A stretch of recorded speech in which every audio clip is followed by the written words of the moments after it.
They pop crowds. They pop corn. They pop culture. It's the Lowdown.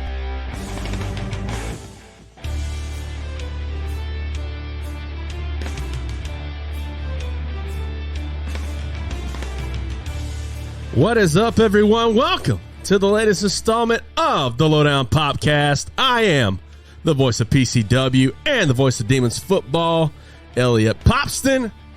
And alongside of me to my right is the founder of the hottest wrestling promotion in the Mid-Atlantic, owner and agent of Flyer Float Travel, where you can book your dream getaway at flyerfloattravel.com. Host of the Shane event, can sell ice to an Eskimo, New York's greatest export, Shane Dorr.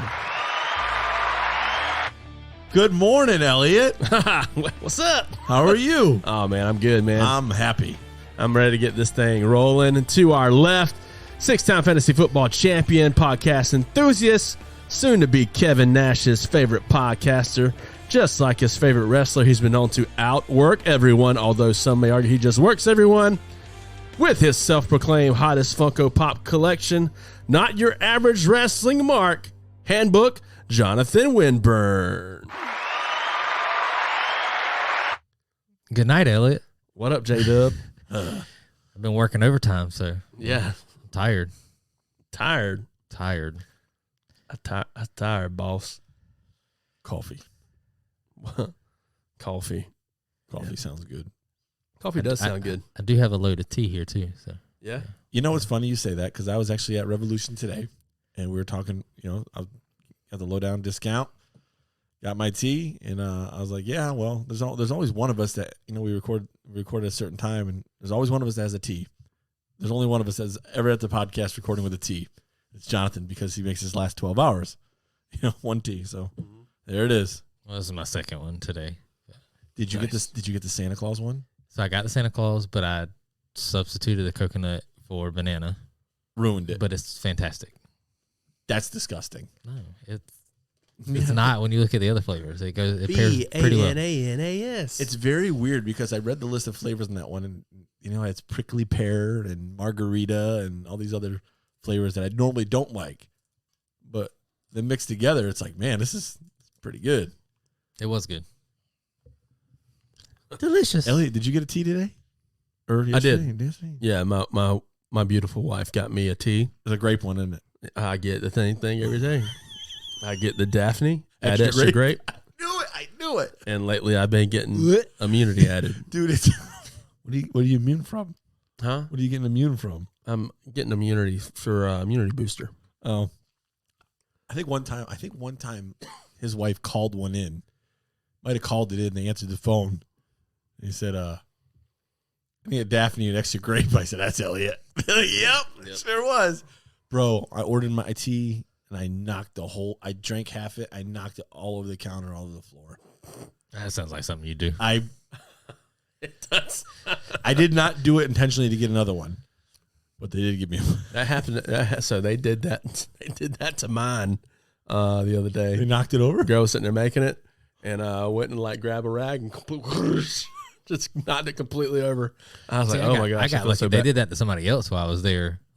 Oh, so this is a common thing around Revolution. But I got there. The guy was like, well, you want, it's still, only the top layer spilled. You want the other half? He was like, I'll fill it up for you. I was like, oh, sure. Go ahead. So I got a free tea. You know the best part about them? They're sugar-free, so they're not sticky. Facts. I help clean it up.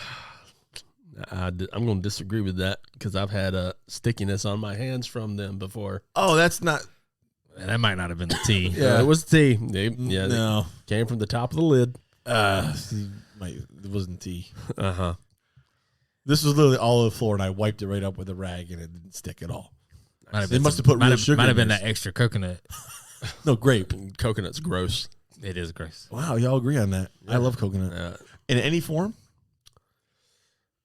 I can sometimes tolerate the flavor, but the texture of coconut is gross to me. So Coconut water? So you're not... No. That's disgusting. No. So like coconut flakes, you're not eating coconut flakes out of a bag. No, I'm not eating. But gross. I'm not eating. I'm not. Well, eating. I know some people that just eat, like they open the coconut flakes bag and they're like, and they just eat the coconut. I'm not eating coconut flakes out of a Wait, bag. I'm not wait. eating any type of coconut cake. No. Yeah, I can agree with that. What about like a pina colada? No, Really? I don't like pina coladas. I think they're gross. Because of the coconut or pineapple or both? Both. Okay. I don't like pineapple, and I don't like coconut. Oh, so, for two. so they can keep the big banana. So So you're not eating a Mounds bar? no. No. Almond Joys have nuts. Mounds don't. Correct.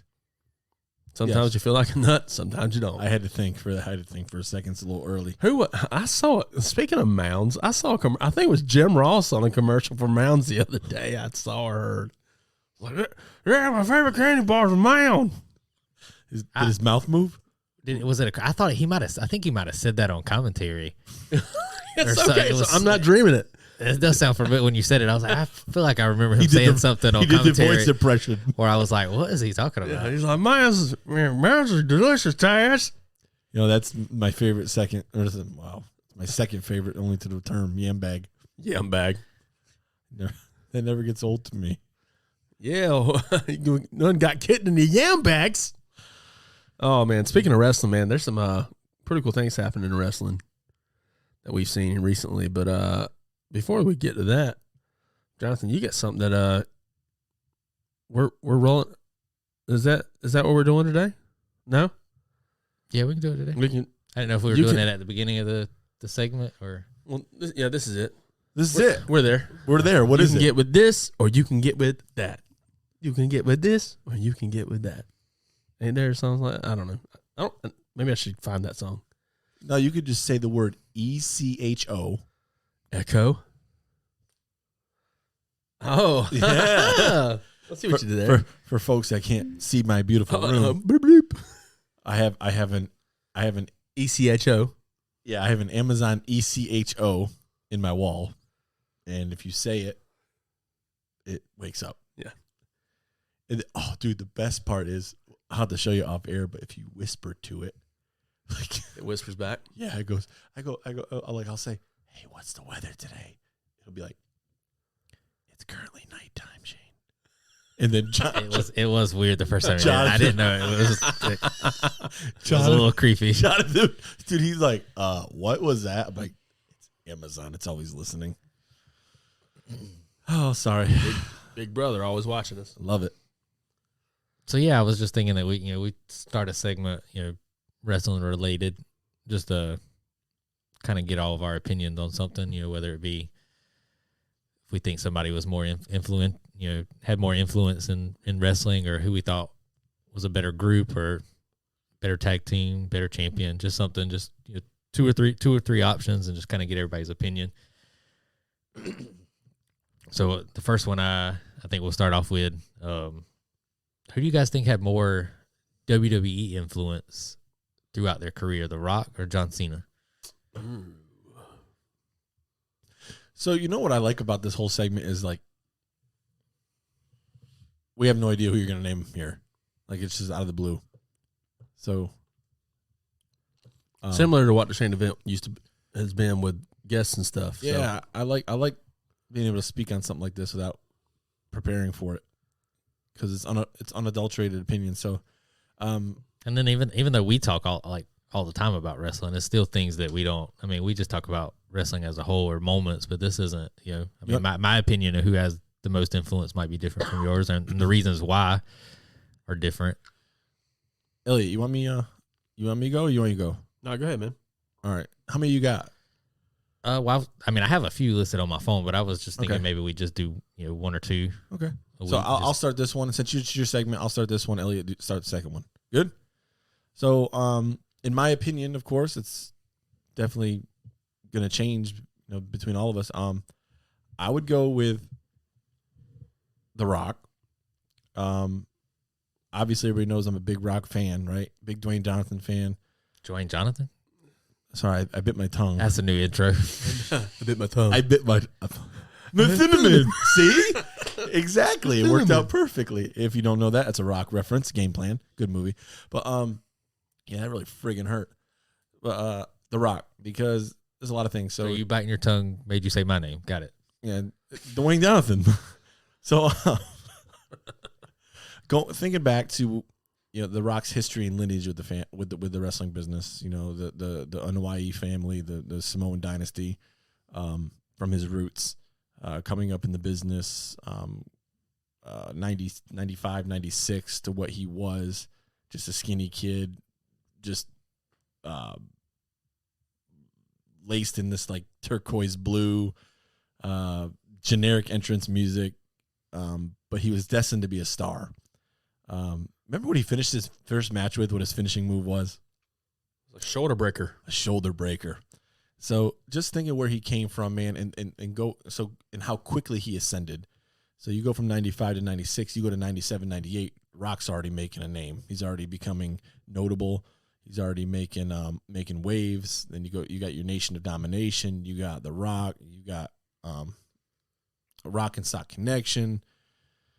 But going through his whole career, man, and I don't even know that comparing him with Cena, their career is similar in length in the ring. So you're talking Rock 95, 96. Cena was 2000, 2001 to 2000. I think Cena actually had a longer. I think he had a longer career. Cena 20 years. Yeah. Well, and then The Rock's still coming back too. So I just as much as Cena is really. But anyway, yeah, I would go with The Rock, man, just because the different influences he's had, and then look what it's transcended to outside of the wrestling business, what he's become. I think that's large in part because of his success in WWE.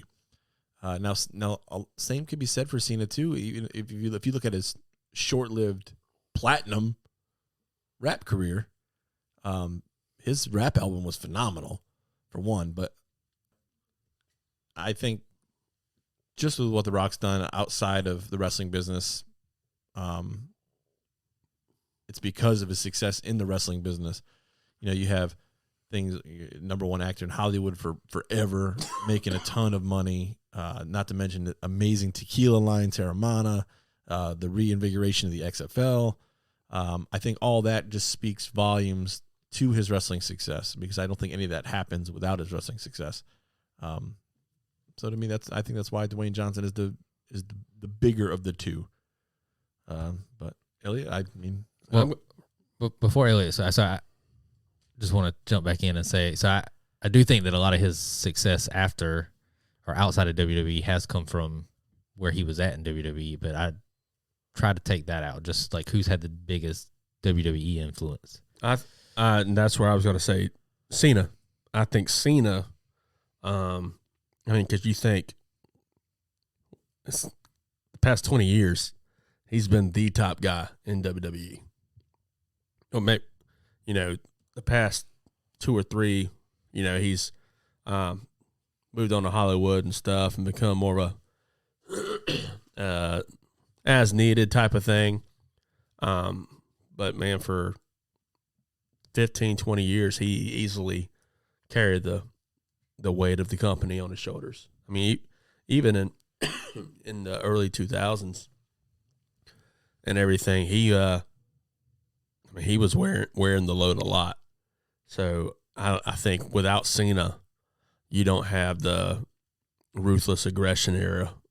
Obviously, he ushered it in. Absolutely. And then the PG era, he went from being and that's something that I don't feel like Cena gets a lot of credit for, is he was able to go from the whole ruthless aggression thing to where he was dropping bombs on people with all his different lines and stuff, to becoming the PG golden child, where he was every kid's favorite superhero type of thing.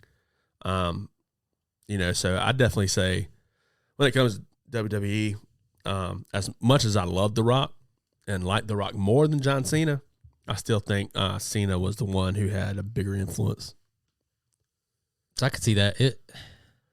When I was trying to come up with an idea, immediately can't see him, but The Rock popped in my head. I was like, it's got to be The Rock. I mean, he's just, you think about it, the more I thought about it, like just WWE, I think a lot of The Rock's outside of WWE success was like kind of clouding it, because I was like, The Rock's WWE run really wasn't that long. I mean, he's still coming back, so he still has matches, but I think Shane, I think you messaged a while back and sent something about, AJ's been in WWE longer currently than The Rock was ever active. And I was like, really? I was like, that's, AJ's what, 2012? yeah, something like that. I mean, It's been that long already? but Oh my God. But I do, I mean, a lot of Cena did carry a lot on the shoulders, and I think back to, so the Make-A-Wish is not a WWE thing, but he was doing that as a WWE superstar. It wasn't him, The Rock pretty quickly outside of maybe his first couple movies stopped being billed as like WWE superstar, The Rock. It went to Dwayne Johnson, and then, Cena was doing everything still because of, like, his stuff was from WWE. Like, all his Make-A-Wish stuff was because he was, they wanted to meet WWE superstar John Cena. And there's nobody that's done more Make-A-Wishes than John Cena. But the thing that sticks with me the most and makes me lean back towards The Rock, it was I still don't know who I would pick. I mean, like I said, my first initial thought was The Rock, then I went to Cena. But then I keep thinking, so when The Rock came back after all those years, would Cena have that? Like, if Cena didn't wrestle for 6 or 7 years and he came back for one match, do you think it would have been as big as The Rock's return? No, because he's come back. No. I mean, even now, like, if he didn't wrestle anymore for like 5 or 6 years and came back, I think a lot of For people would one be more like, who match. is this guy? because it's weird. And then I'm like, was that just a time frame? 'Cause Austin came back, and Austin hadn't wrestled in what? Bro, Austin, yeah. And it was a good match, but it still wasn't like I wouldn't have put his return The different as exciting as The Rock's return was when The Rock but left. the difference is with Austin's return and The Rock's return is The Rock left at the beginning of his prime. He returned. He was still in his prime. I mean, True. so his return. And the most notable actor in Hollywood. Yeah, That helps too. People look at him, they're like, yeah, he can still go. Heck, at 50-something years old, people look at The Rock and say, oh, yeah, I guarantee he can still go. So let's put it in kind of tie it into one of our other topics that we talk about football. So my opinion would be, like, if I had to relate The Rock to a running back in NFL history, it would be Barry Sanders. Electrifying, but cut left in his early. prime. I was gonna say Emmett for Cena, but I think Emmett would be more like Taker. I mean, because Taker had a long run. So what running back in history would you equivalent? Terrell Davis. No, he didn't last long. He lasted long enough. You know who lasts a long time? Probably be Walter Payton. That's kind of what I was thinking. Yeah, I mean, realistically. Well, I was thinking Walter Payton was probably stone cold.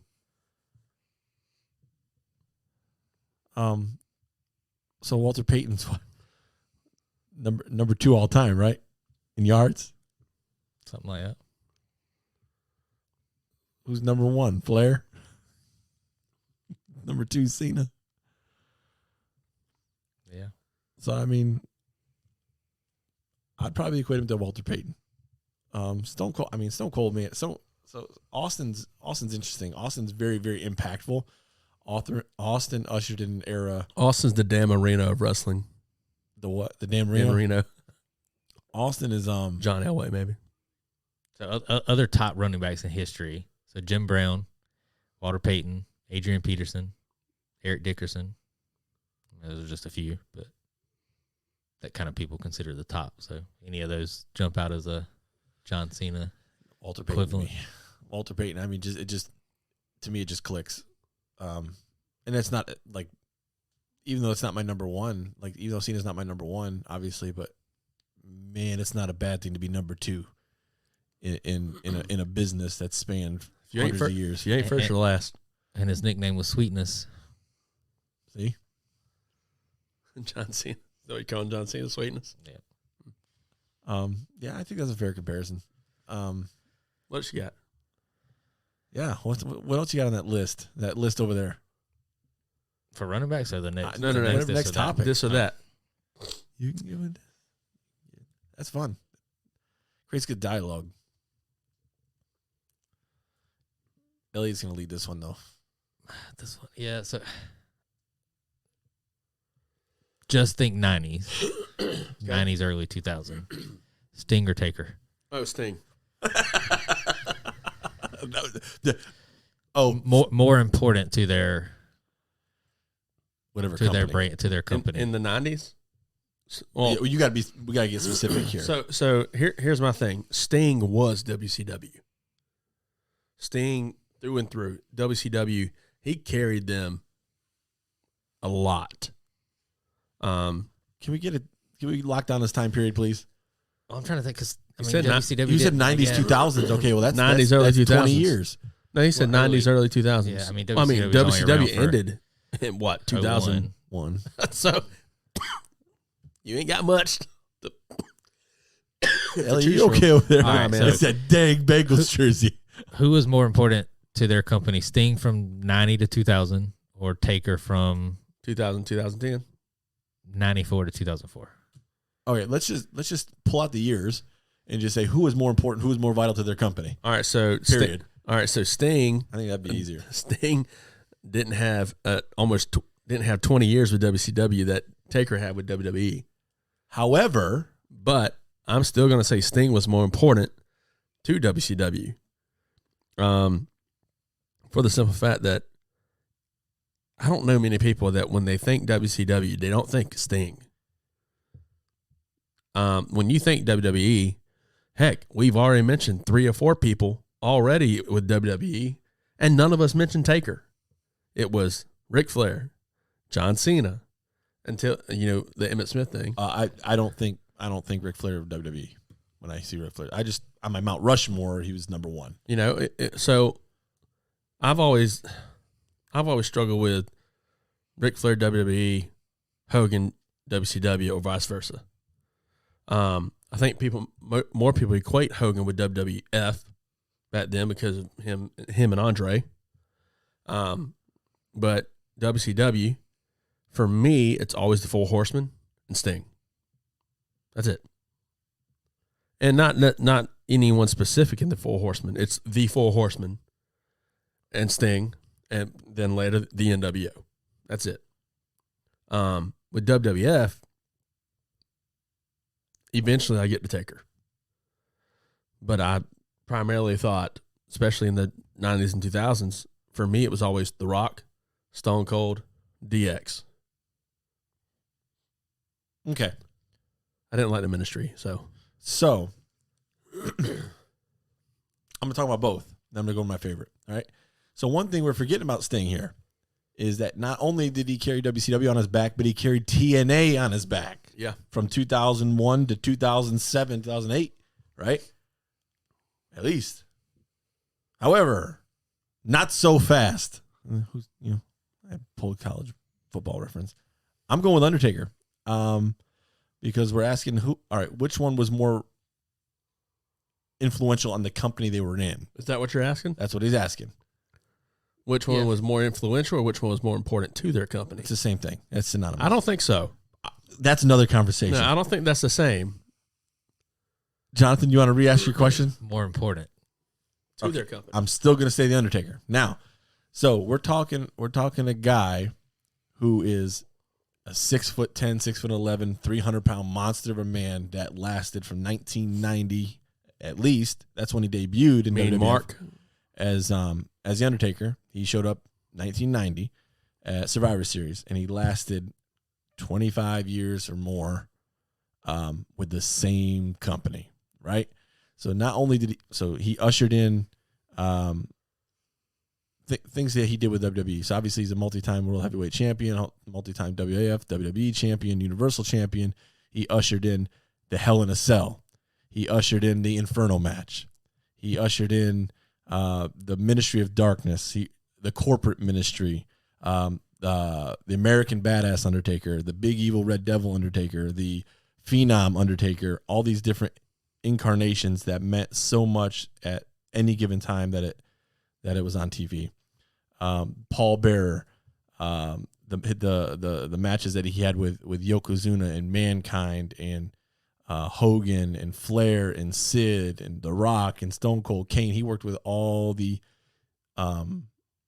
biggest names in the history of the World Wrestling Federation, WWE. Yeah, I mean, to me, it's a no-brainer. Which one was more? What are we doing? More important or more influential? Not the same. regardless, I think it's both the same. If it's more important, if we're talking more important or more influential to WWF or to whatever company they were in, I'm going with Undertaker to WWF is more important or more influential than Sting was to WCW or TNA. That's, again, this is an opinion segment. You know, for me, it's pretty cut and dry.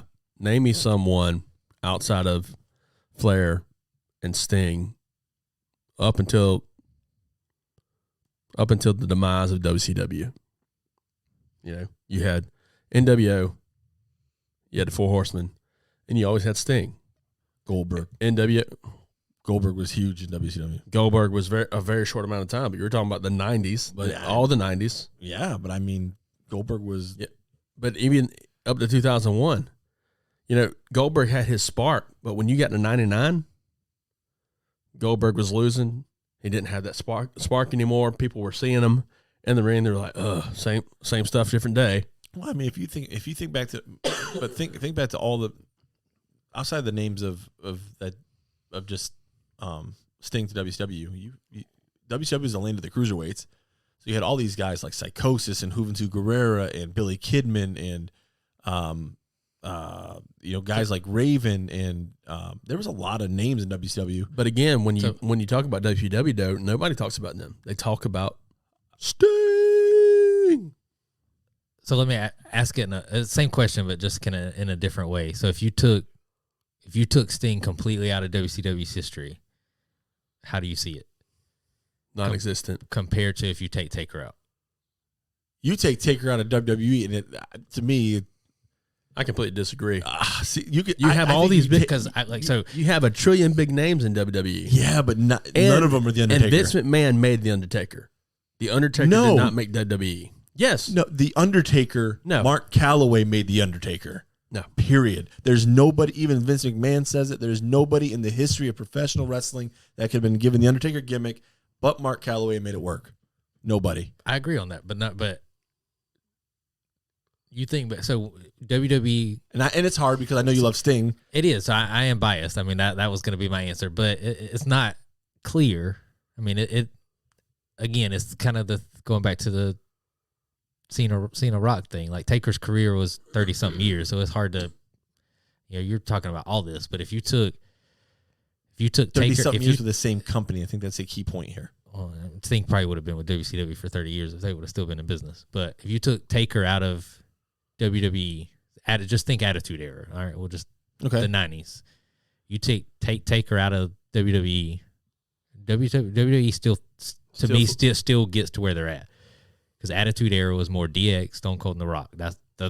That's who you think of. I mean, Taker was there and he was a big part of it, but I don't think he was in the top, but I don't think he was what he wasn't. He didn't make the Attitude Era. There's nothing necessarily that he did during the Attitude Era that made a difference. You take Sting out, I don't even think NWO has the same impact that it had because it didn't have.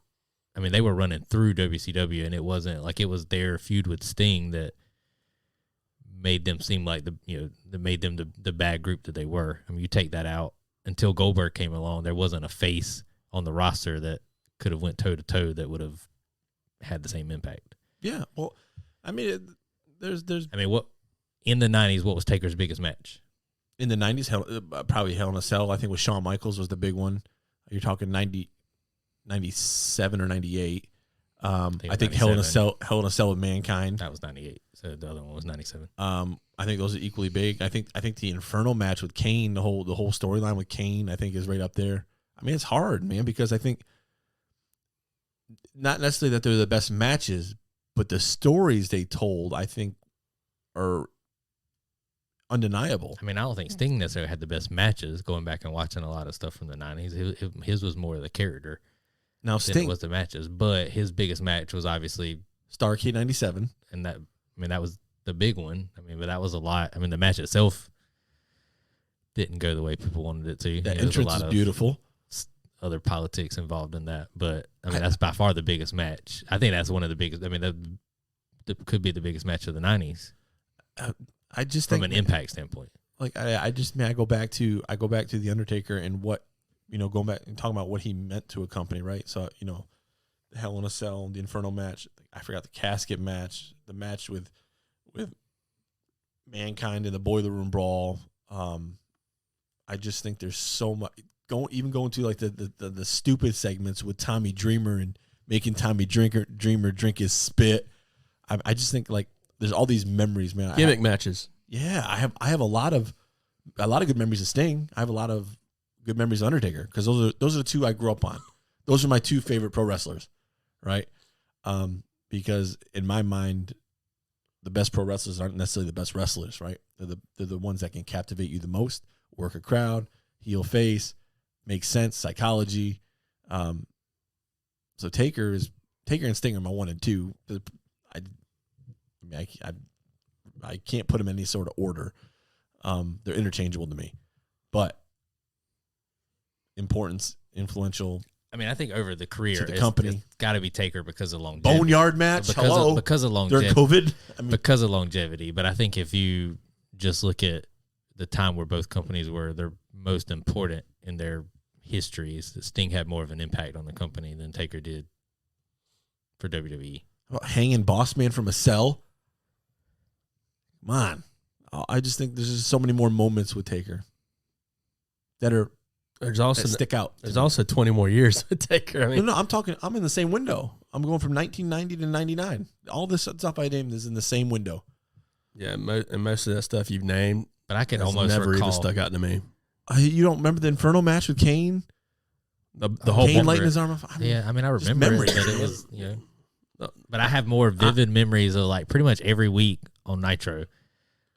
Now, I watched Nitro. leading up to Starrcade, where all the fake Stings came to the ring, and then Sting took off the mask, and Scorpion Death dropped Bagwell after Bagwell was doing his taunt, and Sting not talking for a year. Sting not talking. I remember after Starrcade when he came out and told JJ Dillon he had no guts. I mean, I have a lot of Sting memories. I remember when Sting joined the The Wolfpack. biggest one was taking off the NWO shirt and Yeah. having the Wolfpack one. So I mean, I have a lot of individual memories of Sting too, but to me, WWE still would have been where it was at without Taker. and Getting through, that's how I Yeah. feel too. I don't think WCW wouldn't have been nowhere close to where they were at without Sting. I mean, But Wolfpack Sting or American Badass Taker? I wasn't I want a big fan of American Badass Taker. I was more of a fan of what came after. So that it was Big Evil Red Devil. It was that red tank top shirt, came out whooping tail. See, It was just after the American Badass Taker. I wasn't really a big fan of Wolfpack Sting. Oh, see, The red face paint was sick. First of all, I when he love put the, that red I face love the paint face paint. And I think I loved liked his it. tights and stuff, and the different how like the patches and stuff were outlined in red, and bright red. But like for me, seeing the red paint with the black on top of it was just it's hard to see. I'll see. I loved it, and I think growing up on Sting, where he was Surfer Sting and had all this personality, and then when he went to Crow Sting, not talking, not really showing a lot of emotion. When he went to the Wolfpack, then you saw that all kind of. It was like a mix of both. Like I'll you say saw I him did like that. come back out, and he was getting in the camera and smiling and doing a bunch, just acting a fool. But Now there might have been other reasons for that at the time, but I loved American Badass Taker. That's 2000. close to my favorite version of Taker. Man, do you remember? But it was funny. But that's why I asked, because Shane said Wolfpack Sting. He wasn't really a fan of that Taker, but then you said you loved that. Yeah, I Taker. Man, he So didn't was have, Sting? He didn't have the dye in his hair. I think Sting, as you were referring him here, not Surfer Sting, but the gimmick change would be in response to WWF's Undertaker. If you think about it. No, that's I way don't think before. so. Way before. No, Sting put the white face paint on in 96. Yeah, you're talking. I mean, not, but So that would be that gimmick change from the Surfer to the Crow gimmick. I don't think it was in response to Taker though. No. Come on. How can you...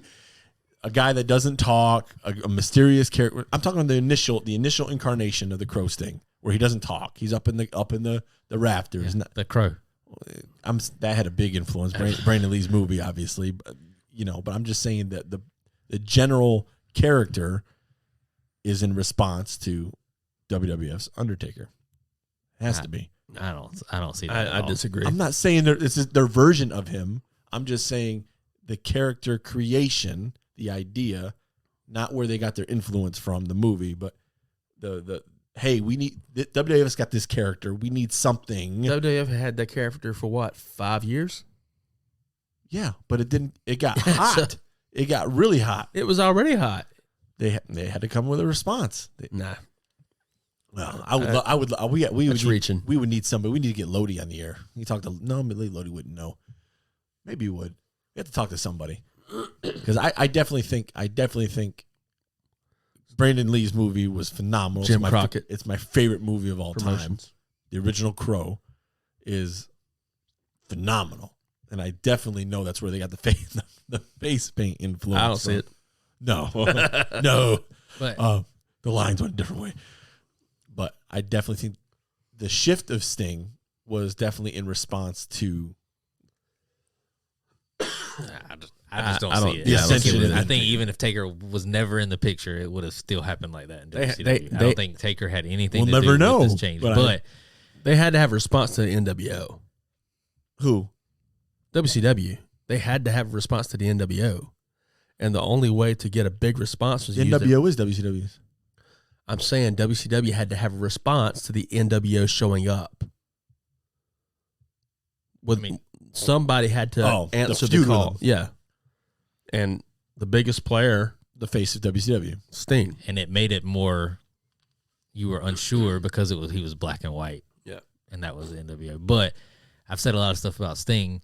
This doesn't have anything to do with Taker's impact in WWE, but I was talking to somebody the other day. We were talking about Bray Wyatt, the Fiend, and all that stuff, and his entrance. And I was like, I think back to a kid and going to a local WWE show back in like early 90s. And I was terrified when Undertaker came out. When that music hit and the lights cut off. I mean, as a kid, it was, I loved him. As I loved an the adult. character. But I still remember like the very first time that I ever saw him live come out. And I mean, it was bone chilling. That was back when he came out with the whole hat. And, It was that way at let's- WrestleMania 30 against Brock. Let's talk about the Fiend. Let's get into some local wrestling stuff or recent wrestling stuff. So recently, it looked like he was supposed to be in a feud with LA Knight and everything. He was supposed to, what we thought, have a match at Survivor Series War Games, but that didn't happen. Pay-per-view sucked. Yeah, I'll run down that here in a little bit. Triple H effect is starting to wear off a little bit. I just gave you a synopsis of the pay-per-view. It sucked.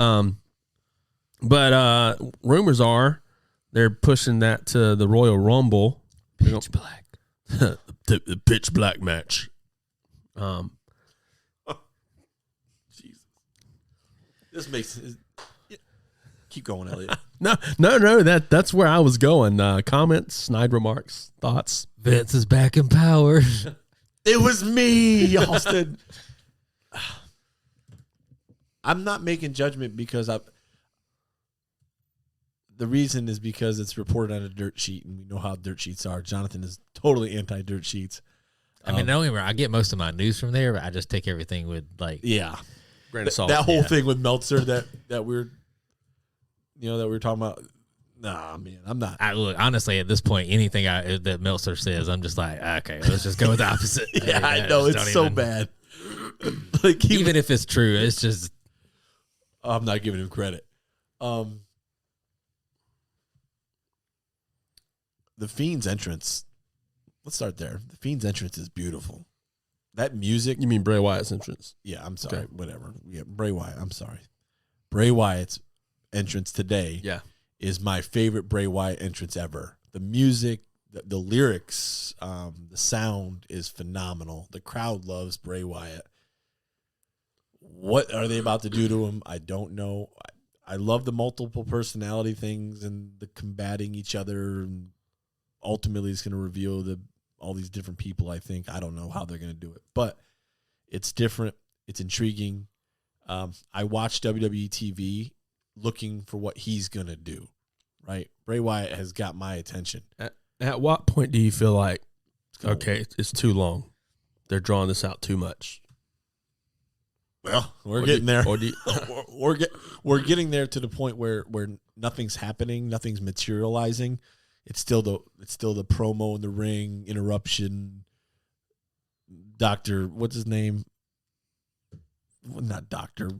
Uncle Howdy. Uncle, thank you, Dr. Howdy.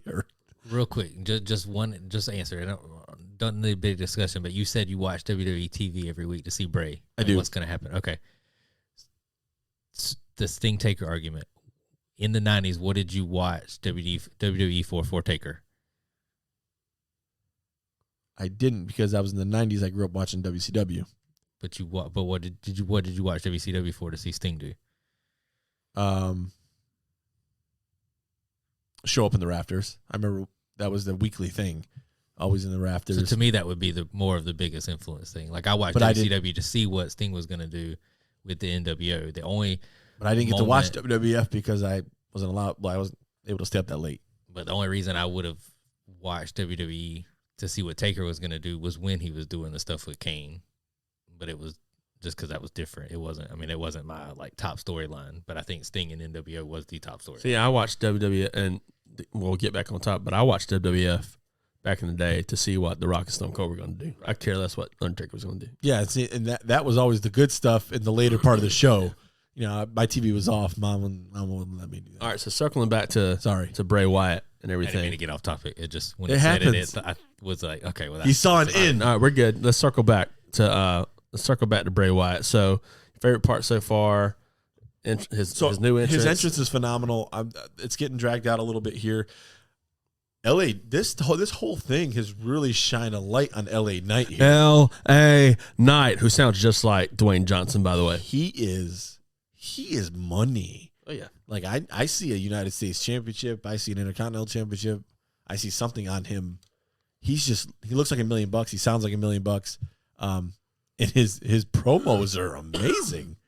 But I don't know. This whole Pitch Black makes me. Here's what I foresee. It's a cinematic match, obviously. Maybe, yeah, maybe. That's what I've read. But it's the stuff that they report, man. But I just see like the lights going out. I see LA Knight getting beat up. Like you might be hearing all these sound effects. I don't know.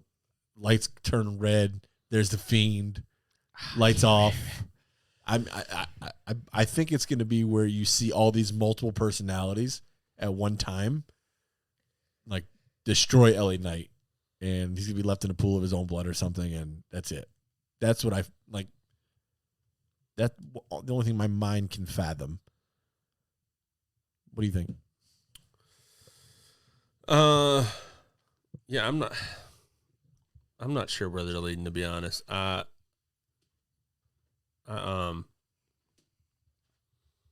I'm not sure. I like to think I know what they may be trying to do. For some, I was thinking there's a chance that that maybe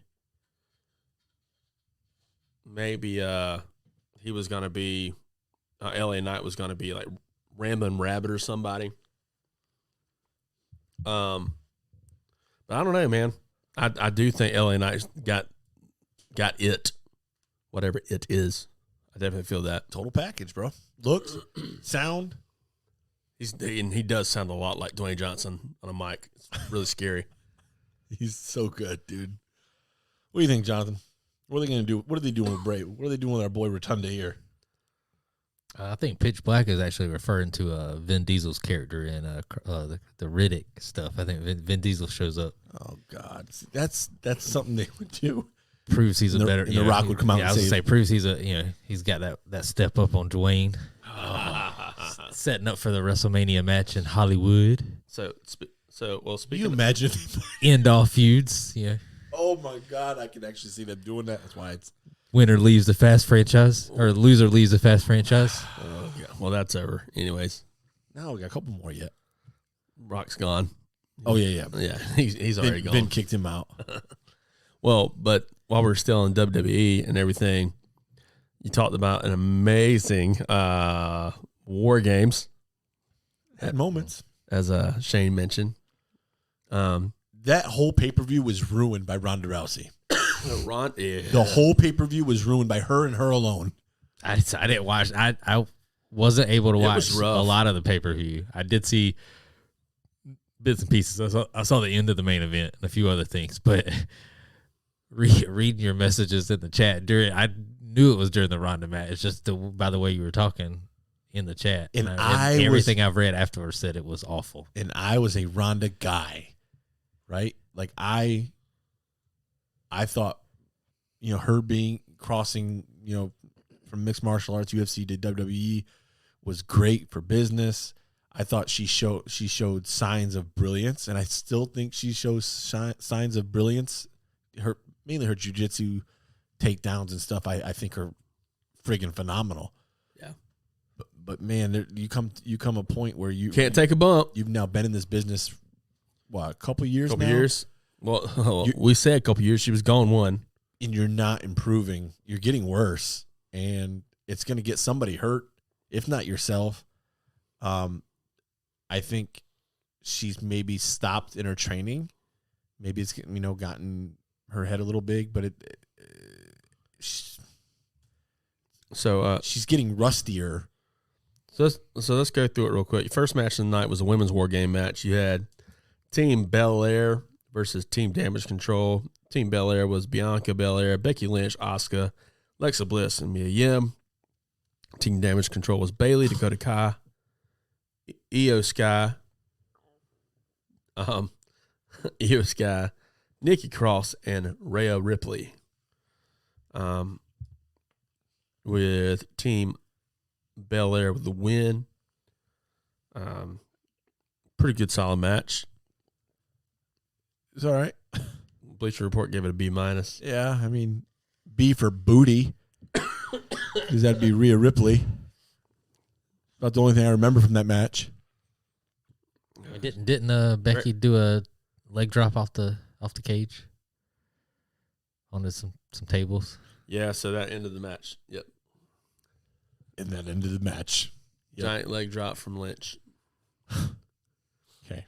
Next match, good match, which I didn't expect it not to be. Finn Balor versus AJ Styles. A lot of fun. I thoroughly enjoyed that. That was everything. That was the best match of the show. That's the one that I wanted to go back and watch. And it's worth watching once or twice, because if not more, it was he even did at the end. Yep. He did the too sweet at him in the corner. Thought that was pretty cool. Thought that was too sweet. A- is Bleacher Report giving A-. I guarantee that's gonna be the best match of the show. Man, yeah, it's hard not to be. Placement was perfect. Next match was the worst match of the night by far. Ugh. Jesus. You had Ronda Rousey versus Shotzi Blackheart. Poor Shotzi. Let's talk about some stuff that happened during that match. So they don't call her Shotzi Blackheart, I've noticed. It's just Shotzi? A couple weeks ago, I thought I heard them call her Shotzi Blackheart, but it looks like they're still keeping it Shotzi so far. That's what I noticed in the pay-per-view. I was like, okay, that's interesting. Another weird. Well, I mean, you started with Shayna Baszler accompanying Ronda Rousey to the ring. I do know that they cut off the crowd mics at one point during the match. Yes, interesting point there. Yes, so they were chanting for Sasha. And and that got muted real quick. Yeah, I heard it got muted, and then after the pay-per-view, we haven't agreed to terms. Sorry, guys. After the pay-per-view, yeah, I don't think they're going to agree to terms. It's a money thing, right? That's what they say. I think they're trying to save face for as long as they can. But after the match, or after the pay-per-view, Ronda posted on Twitter, "Keep chanting her name all you want. In my matches, it won't change the fact that I'm still here while she ran away." And then almost immediately, hashtag Fire Ronda Rousey was trending on Twitter for a pretty good amount of time. Yeah. And which Rousey then deleted the post, right? Yeah. Oh, I'm sure she got in trouble. So, mark my words. If Sasha Banks, Mercedes Varnado, whatever you want to call her, I'm telling you, if she shows up in AEW Impact, I don't care where it is, anywhere she shows up, that's going to make bigger waves than, I think it's going to be CM Punk-esque, because I think Sasha is that to the women's division. I can get behind that. She is CM Punk to the women's division. It's controversial. Not in a bad, and I'm not saying that in a bad way. Not CM Punk controversial. No. I absolutely agree. Her Broken Skull sessions with Stone Cold is amazing, by the way, if you've never watched it. And the thing is, man, she's got all these connections in the business of music and Bow wow wow mainstream. yippee yo yippee yay.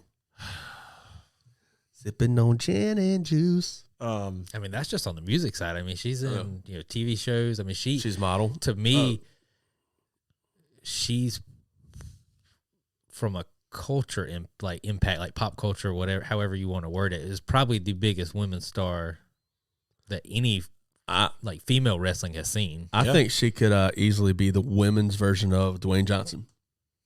It's a fair comparison. Like I said, I just want her back on TV. So I mean, if soon, because I mean it's been a while. But so, what's your heart telling you? What do you think? What do you think she does? You know, we got all these things that they're reporting, right? But you know, take out the reports. Just going by what you see. So didn't WWE put her back in a video package or started mentioning her name? So it was the opening, the then now forever thing. When they're kind of panning through the WWE logo, it had her. They re-added her picture for like one opening, and then it was everybody made a big deal about it, and then the next night they had taken it back out. So it is gone already. Oh yeah, it was gone the next night. I mean, it was like it was But that, did they re-add her, or did they just play a package that was before she left that she was just still in? I think they added her because if they took her out, something happened. I mean, like you think so? It like, you know what I'm talking about? It's the intro where they're kind of just going around the thing. So if they have that one clips where it's like, hey, this is clip A, and it's Sasha, Goldberg, The Rock, whatever, and then and they take her out and they save it as clip B, and it's Big E, Goldberg, The Rock, the same people. It's just somebody else replacing her. It would be easy. I mean, easy in quotations to, like, if somebody's creating the package to put. I mean, all they would have had to do is recreate the package for somebody else, to add somebody else in, and accidentally click on the wrong clip and have her in there. Because I don't see why they would have just taken her out the next day. What I want to happen? No. Hold on. What I want to happen is her in AEW. What my heart is telling me is going to happen is she's going to ultimately be back in WWE at some point. Only because if the report is the holdup is on money. And I do kind of see it maybe just trying to save face. Like maybe she's still under contract and they're just trying to word it in what's best for business. But if the holdup is money, I don't know if I see Tony paying her more than what WWE's going to pay her. Unless he sees the writing on the wall about how much. What about all the trademarks? And she did tag AEW in one of her Instagram posts.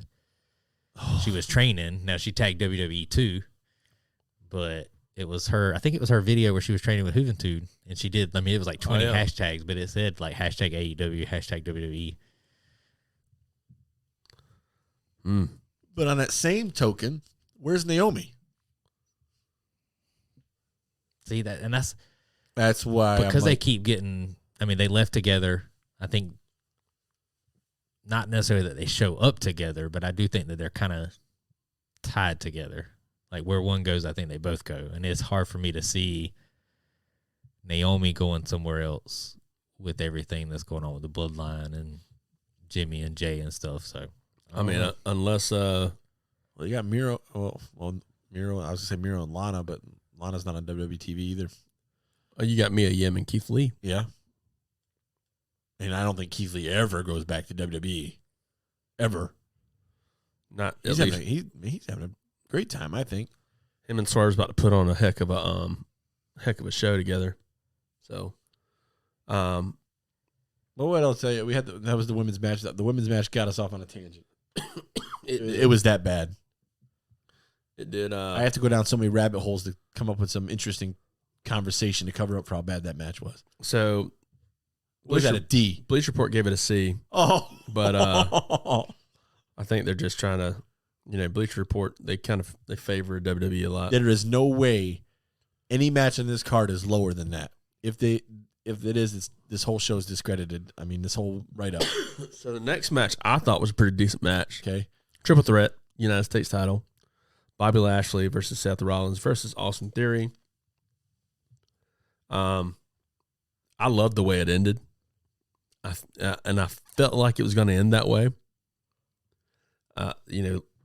Lashley gets a spear on Worst spear in the business. Seth Rollins. I forgot how bad that was. That was horrible. Gets a spear on Seth Rollins. Predictable finish, though. Yeah. But I was okay with it because the reason I was okay with it because I didn't see Theory getting the belt any other way. If you're trying to get the belt back on a young guy who's very, very easy to hate as a top heel, He's gotten very good. And I've always liked Austin Theory anyway. Back from his time on the scene to his match with JD Drake at the Evolve show on WWE Network, which got him signed to WWE. Austin Theory now is in his own. I will say place.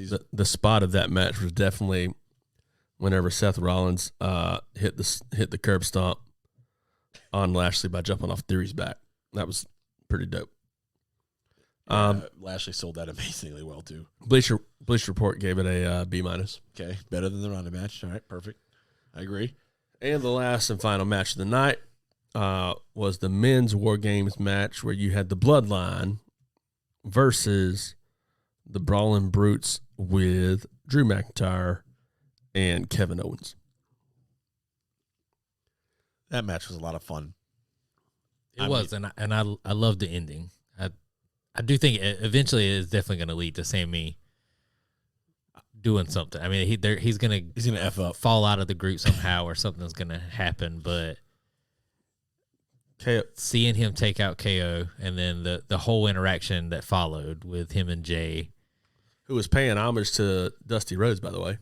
Yeah, it was fantastic. Like the whole presentation of the ending of the match. That was the same way they ended like their feud like 5-6 years ago. You saw that? What, El Generico? No. It was Sami Zayn and Kevin Owens with Sammy holding Kevin Owens. Is the same exact. So pretty cool. I saw something else. It said everyone's mad at Sami Zayn for turning on Kevin Owens, forgetting how many times Kevin Owens turned on Sami Zayn. So you were saying Kevin Owens paid homage to Dusty, right? Or wearing the Dusty Rhodes t-shirt. And then he had the red and Dustin caught notice of that. elbow. Dustin caught notice of that, and he appreciated it. So as this match transpired, and it got to the end where Sammy didn't turn, or Sammy stuck with the Bloodline. Definitely, I foresee this being the way Dwayne Johnson comes in. I wasn't sold on it. I know you talked about it, and The Rock and Roman, blah blah blah. But now they have an in, like a clear cut path in to Roman and The Rock. I don't know if it's Sammy getting booted and Sammy bringing the true head of the table. I think that's an easy way, or if it's one of the Usos getting the boot. Yeah. All right, Us, I'll show you. To me, it's a no-brainer here. Like, this is the way I think they're going. A lot of people are thinking Sammy's not the one that gets the boot, that Jay is the one that gets the boot. Which I'm okay. I'm okay with anyway. Main event, Jay Uso. Yeah, I mean, and if it's Roman that lays waste to him. What if it's KO that brings in The Rock? KO. Kevin Owens. It's another way they could go. Seems like there's starting to be some legit beef backstage. So, what if they play that in the storyline and then he's like, okay, well, because Roman got slapped too hard. maybe I can't do it, but it's got to be something where. So you got 3 or 4 people here that could be the reason The Rock comes back into the fold to challenge the head of the table, right? All it's got to be somebody picking up a phone. Rock, Hey. The Rock. Oh, my ear hurts. You shut your mouth. I'll tell you, I think it's gonna be gold. I'm now sold that I think The Rock's gonna be at WrestleMania this year or next year. 39. Yeah. I think he's there. I just want Schedule's getting cleared too. I just want The Rock to show up and Roman be saying something and The Rock just say, whoa, whoa, whoa, whoa, whoa, whoa, whoa, whoa, whoa. Oh, you know that's coming. All right. So if the match happens, Rock versus Roman, you think it's The Rock's biggest match? You think it tops? I think it's Rock Roman's. Hogan? I think it's Roman's. Oh, it's biggest definitely match. by far Roman's biggest match. I don't think it's The Rock's biggest match. And Roman goes over. Has to. Yep. Maybe. There's a couple different things they could do. Roman goes over, but They could put the belt on Dwayne again. They could do it. I mean, I didn't see Dwayne winning the belt the first time when he here's came what back. Hey, they could put the belt on Dwayne and then Dwayne retires just like that. That's not The Rock. That's WWE writing though. But that's not The Rock. though. It is WWE writing, but I mean, Dwayne so we've talked before, where I've talked about like I just couldn't see if they're building to The Rock versus Roman. I don't see Roman losing before then. I think it diminishes the match if Roman's not undefeated, head of the table, And I'm not really sold they're building to The Rock versus Roman 1-on-1. But if The Rock was to win the titles and retire or whatever, it would be a very easy way. Maybe lazy booking, but it would be a very easy way for them to split the titles. But here's again. the thing: The Rock is already. I mean, and I actually saw this in an interview. The Rock has said, "No, I'm retired." He said, "I just quietly did it." He said, "I'm retired from wrestling." He's lying. Yeah, Austin was He retired. never did. He Never did 20 steroids. years. Liar. But that would be an easy way if The Rock was a win and then retire or come out and just say I've accomplished everything I need to accomplish. It would be an easy way at that point for them to split the titles, the heavyweight title, and go back to 2 if that's what they're trying to do. Because I don't see Well, I agree with that. Put them on both shows. Because they're not having individual matches for the title. It's not like Roman's fighting somebody for the Universal title and then fighting somebody for the heavyweight title. I mean, he's defending both. I mean, both titles are on the line all the time. So either go to one belt or split them up. Yeah. There's no need to carry around 2 belts if you're not defending both. Roman 2 belts. So, when The Rock comes in, because I think it's happening. I think it's going that way. Is it done in a 1-on-1 fashion or is it done in a tag team fashion? If they're, I see a pathway, Or is it depending on who it is? I think because I think KO and Sammy could end up leading. It could lead to KO and Sammy versus the Usos at WrestleMania. If that happens, I think the Rock Roman match has to be 1-on-1. But I could see, Or it could be 6-man. But I could see where if Sammy was the one that gets the boot, and then Sammy brings in the Rock, then it could be Sammy, KO, and the Rock versus the Usos and Roman, or the Usos and the Rock. Like if Roman chooses Sammy over the Usos, then the Usos could bring in the Rock, and it'd be the Rock and the Usos versus Sammy, Roman, and Sikoa. Solo. So He's so good. I like Solo a lot. yeah, I So- like Solo too. Elliot, what do you think? With The Rock. It doesn't matter what you think. Nice. Very nice. Oh, that was great. I wish I'd saw that coming. That was, I think we need to go. It's like, gosh dang it, man. I think we need to go over really quick what happened to Raw before we get to Dynamite. Just really quickly, Dynamite's tonight. yeah, before we get to Dynamite, and everything. But Becky comes out, kicks off Raw. You have Damage Control kind of interrupt, and everything. Had a little segment there. video package for Mia Yim, Violent Night, sponsored by Violent Night. I can't wait. It's Hopper. It's gonna be amazing. Die Hard meets Home Alone. That tagline sold me, and I sent that to you. Oh, no, I think I sent some about the movie to you, and you're like, "Yeah, I saw it, and it was like I read it." I was already sold, and then I saw a different trailer, and they said Die Hard meets Home Alone, and it was the way they filmed, the scenes they showed in the trailer. That's what it seemed like was Die Hard meets Home Alone, and I was like, "Oh, I'm resold on the movie. I was already sold. Now I'm all in." So you had that video package showing Mia Yim and her working her way up to Survivor Series War Games and stuff. Good video. Rhea Ripley with Dominic versus Mitch and Mia Yim. Ends up in a no contest because Judgment Day and OC got into it. So then they turned that into an 8-person tag team match. What's that? Oh, I thought when you sent me something. Spot of that match, in my opinion, was Mia Yim body slamming Finn Balor. Got a huge pop from the crowd. But winners by pinfall is Judgment Day, Rhea Ripley with the Riptide on Mia Yim. Bloodline comes out, talks about War Games, interrupted by Kevin Owens, Jey Uso, and but Jey Uso and Sami Zayn have a feel good moment where they hug. Then Jimmy joins in on the hug, and while Solo's sitting there, kind of standing bodyguard like he normally does, standing stone face. The three of them are trying to get him to come, and he's like trying to decide if he's going to go in for the hug. And about that time, Kevin Owens interrupts. Very, very big tease of possibly seeing some personality come out of Solo. So, you had that. Street Profits versus Alpha Academy. You have that match.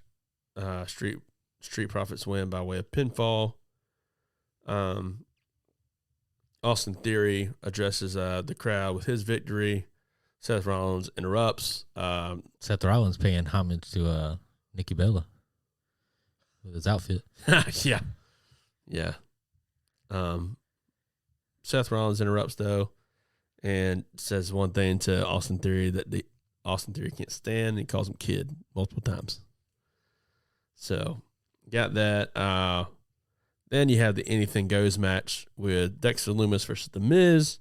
This match was for Dexter Lumis to get a contract. If Lumis won, he'd get a contract with WWE. If he lost, he had to leave. Dexter Lumis wins by submission, gets his contract, and Lumis begins handing $100 bills to young fans at ringside, which Miz then attacked Lumis and stole a $100 bill from one of the young kids at ringside. Or Gargano. Johnny Gargano then sneaks up behind Miz and super kicks him and hands the $100 bill back to the kid.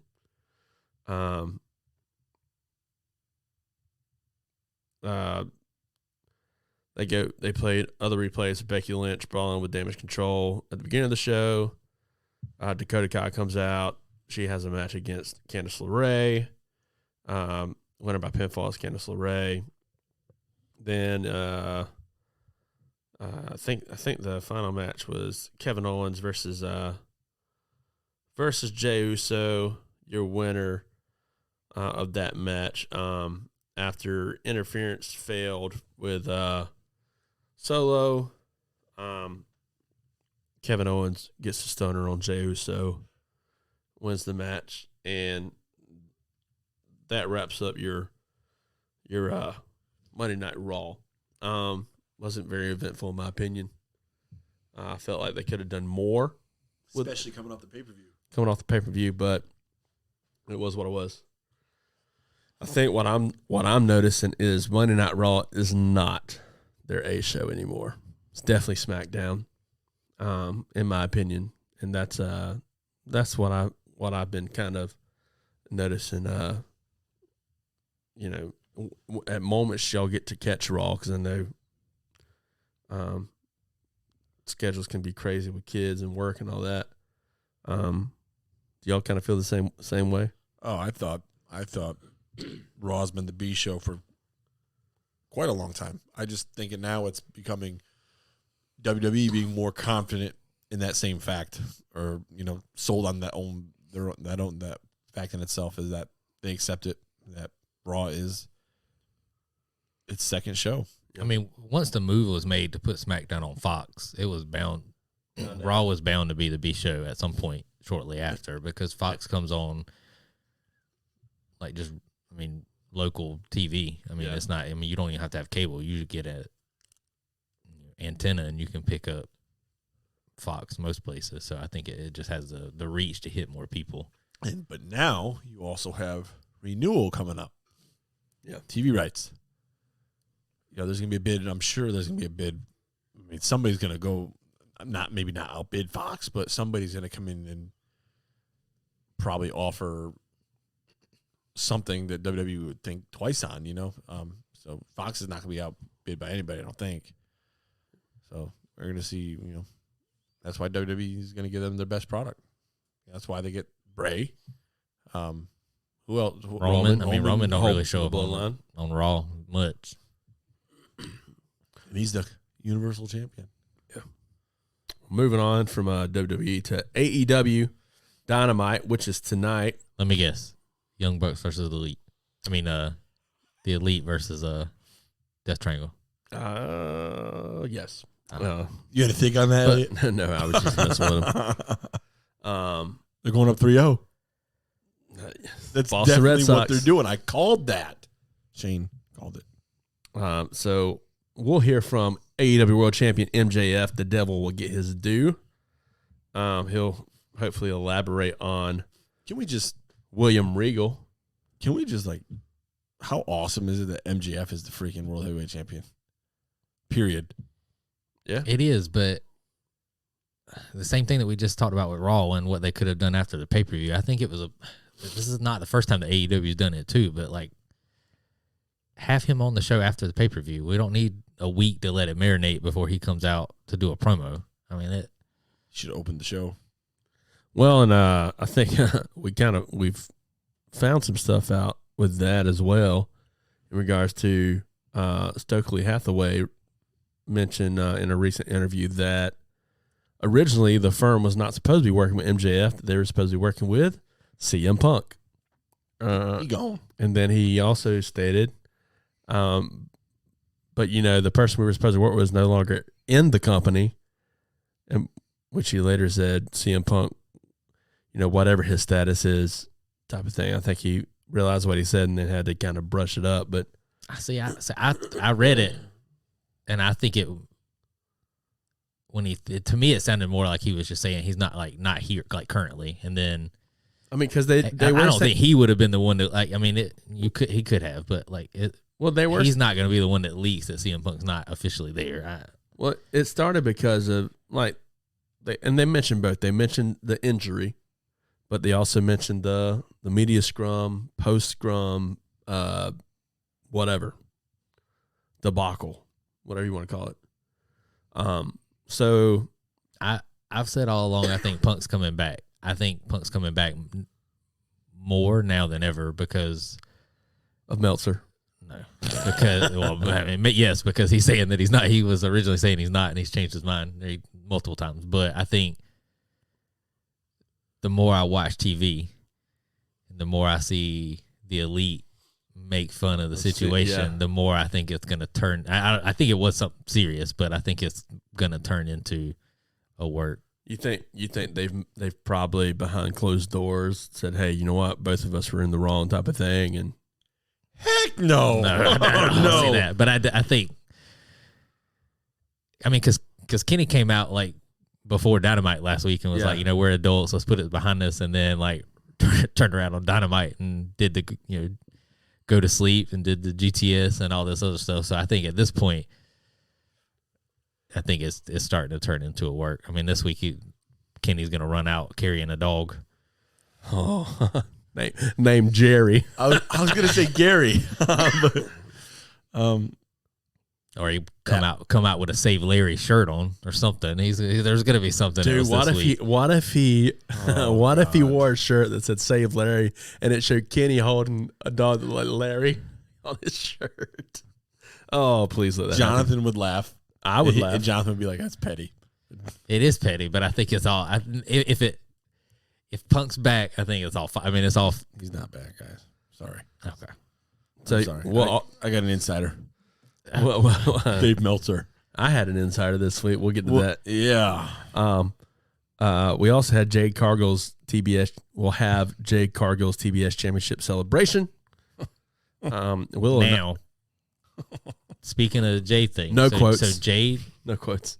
Jade kicked, Pump kicked Nyla in the Rose. face. No. So Red Velvet came back and they Yeah, kicked yeah. what they kicked. Yeah. What's her name out? Girl with blue hair. Kira Hogan. Kira Hogan out. Mercedes isn't anywhere. And she's right got now. blue hair. I could see her bringing Mercedes in and Mercedes challenging Jade at some point. I mean, winter is coming in a week. And that's And where there, they and the like celebration is this week. Winter is coming is next week. So it would be very Question. Where's Winter is Coming? fun for Kiera to come out and say that she Watch has it be something for Jade. Boston. That she has something for Jade, and then next week Winter is coming. Question. Which is where? I'm pulling it up. See. Oh. Question. Answer. The first Winter is Coming. Who debuted? Sting. Did Malachi debut at Winter is Coming, the second one? It might have been close. Okay, Winter is coming in 2 weeks, and it's in Garland, Texas. Well, that ain't happening. I want to know if Malachi Black debuted at Winter is Coming. It was close. I feel like he debuted in the summer. I don't know. I don't remember. It was awesome, though. I'll never forget it. Which they're back, by the way. That was a beautiful re-debut for them. Yep. Just took out everybody. While Johnathan looks for that, Will and Nightingale will face Anna J.A.S. Anna J.A.S. You then have possibly the match of the night, AEW World Trios Championship Best of 7 Series. Second match of the night, sir. No, I know. Oh, yeah. I know. Match 3, Death Triangle versus Death Triangle wins. 3-0. Then the final match of the night, which I believe will be the match of the night. They'll probably kick it. Nah, one of those two will kick off, right? Surely. I would open the show with MJF. In this instance, looking at the match wise, if they open the show with MJF, I don't think either one of them opened the show. So, but you have Bryan Danielson versus my vote for Wrestler of the Year, Dax Harwood, He's so awesome, dude. who recently said that their contracts are up beginning of 2023. I think they're gone. They want to go. Believe it or not, they want to go work indies. Yeah, they don't want to work for a big company for at least a year. Yeah, I mean, I've talked to several people that know Dax and Cash. Cash is a North Carolina boy. Dax is They probably both are, I think Dax is North Carolina too, but or Tennessee or something like that. I definitely don't think they re-sign. Now, if they do, I think it's gonna be for limited dates. I think they do want to work the indies. They want to work with. I mean, there's so much good talent on the indies that aren't showcased. In a recent interview, Dax even said there's nothing, being able to work these indie shows is just reminding them how much they love working indie shows. Well, and it's not going to diminish their value or their notoriety at all. Yeah, and it's the personal relationship they get to build that they love. Think about it, man. So, like, you use Palmetto Championship Wrestling, right? I have a couple of guys that are very close with FTR. Imagine FTR showing up to a PCW show against Ethan Case and Chip Day. Or, I don't know, maybe we can get Workhorseman in there too. Yeah, I mean, like, just having that ability and that freedom. I mean, you're talking about guys that they built such a name, man. They can get $10,000-$20,000. Yeah, easy, one night's work, untaxed. So, I mean, yeah, that'd be. Yeah, I mean, Cash at me, Venmo, PayPal, Cash. family and friends only.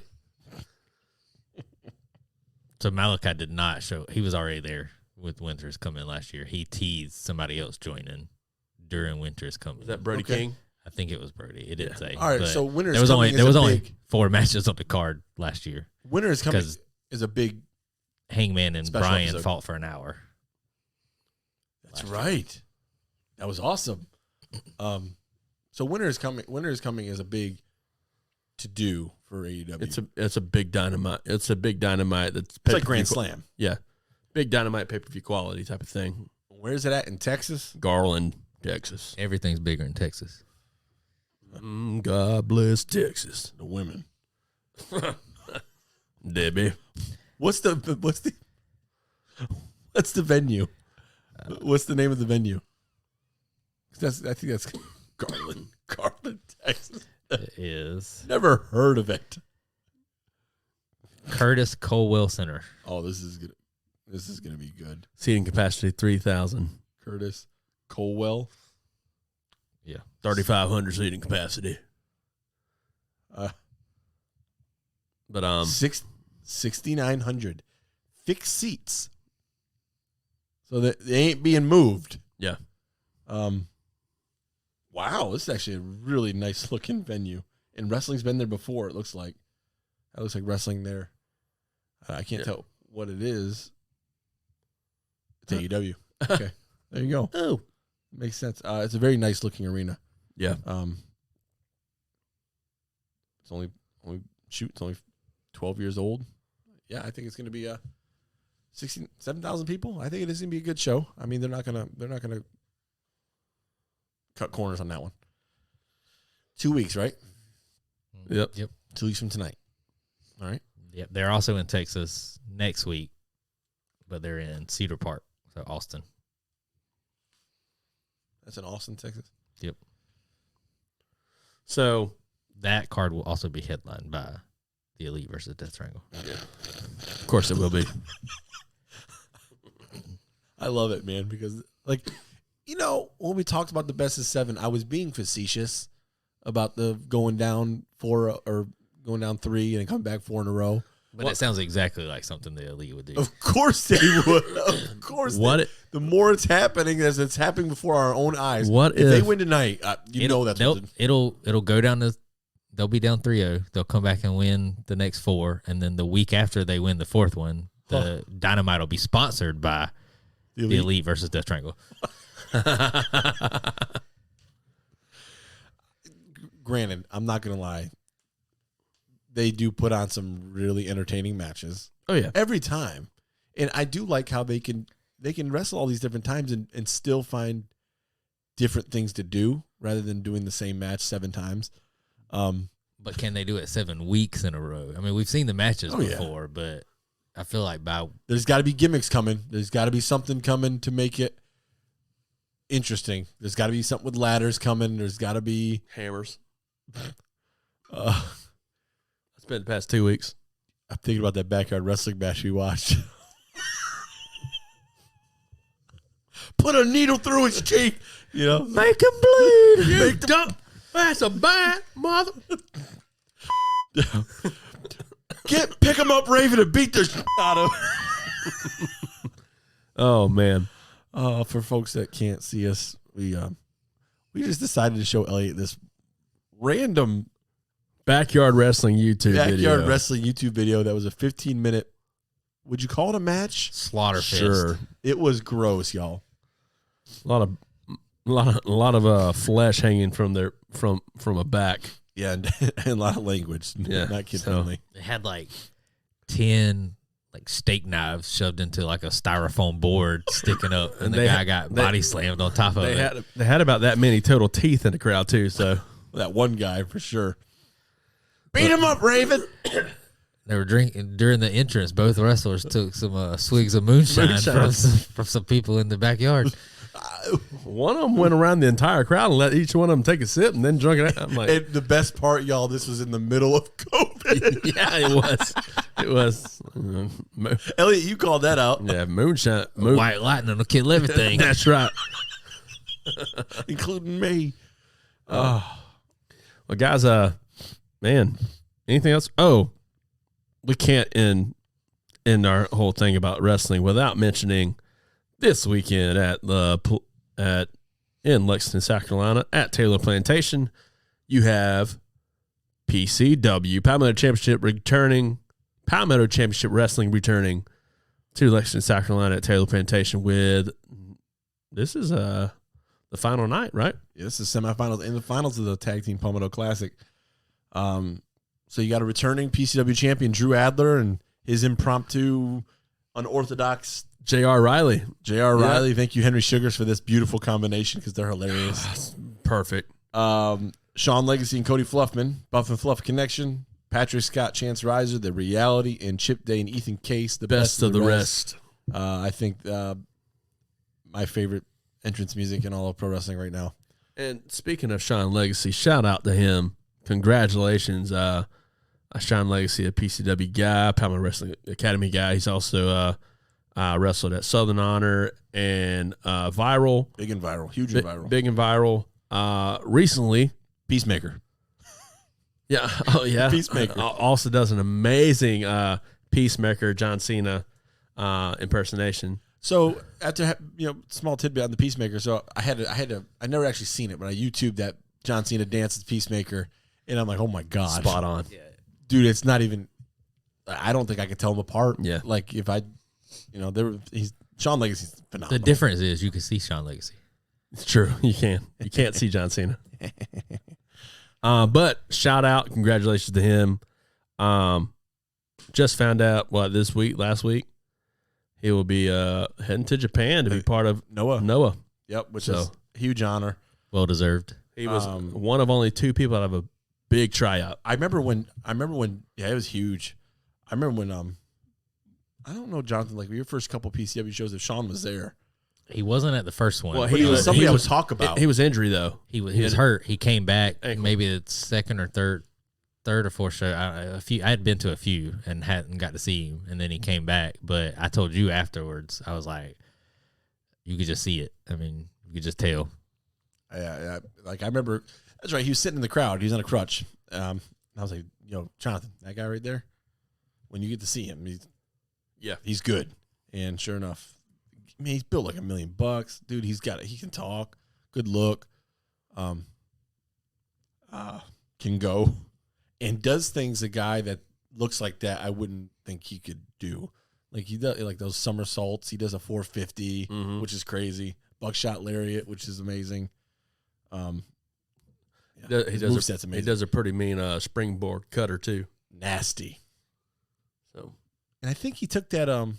I think he took that Ethan Case. I used to call it the Popeye punch. Guy running off the ropes, throws him up, and then punches him in the face. Yeah, I love the Claudio, the Popeye punch.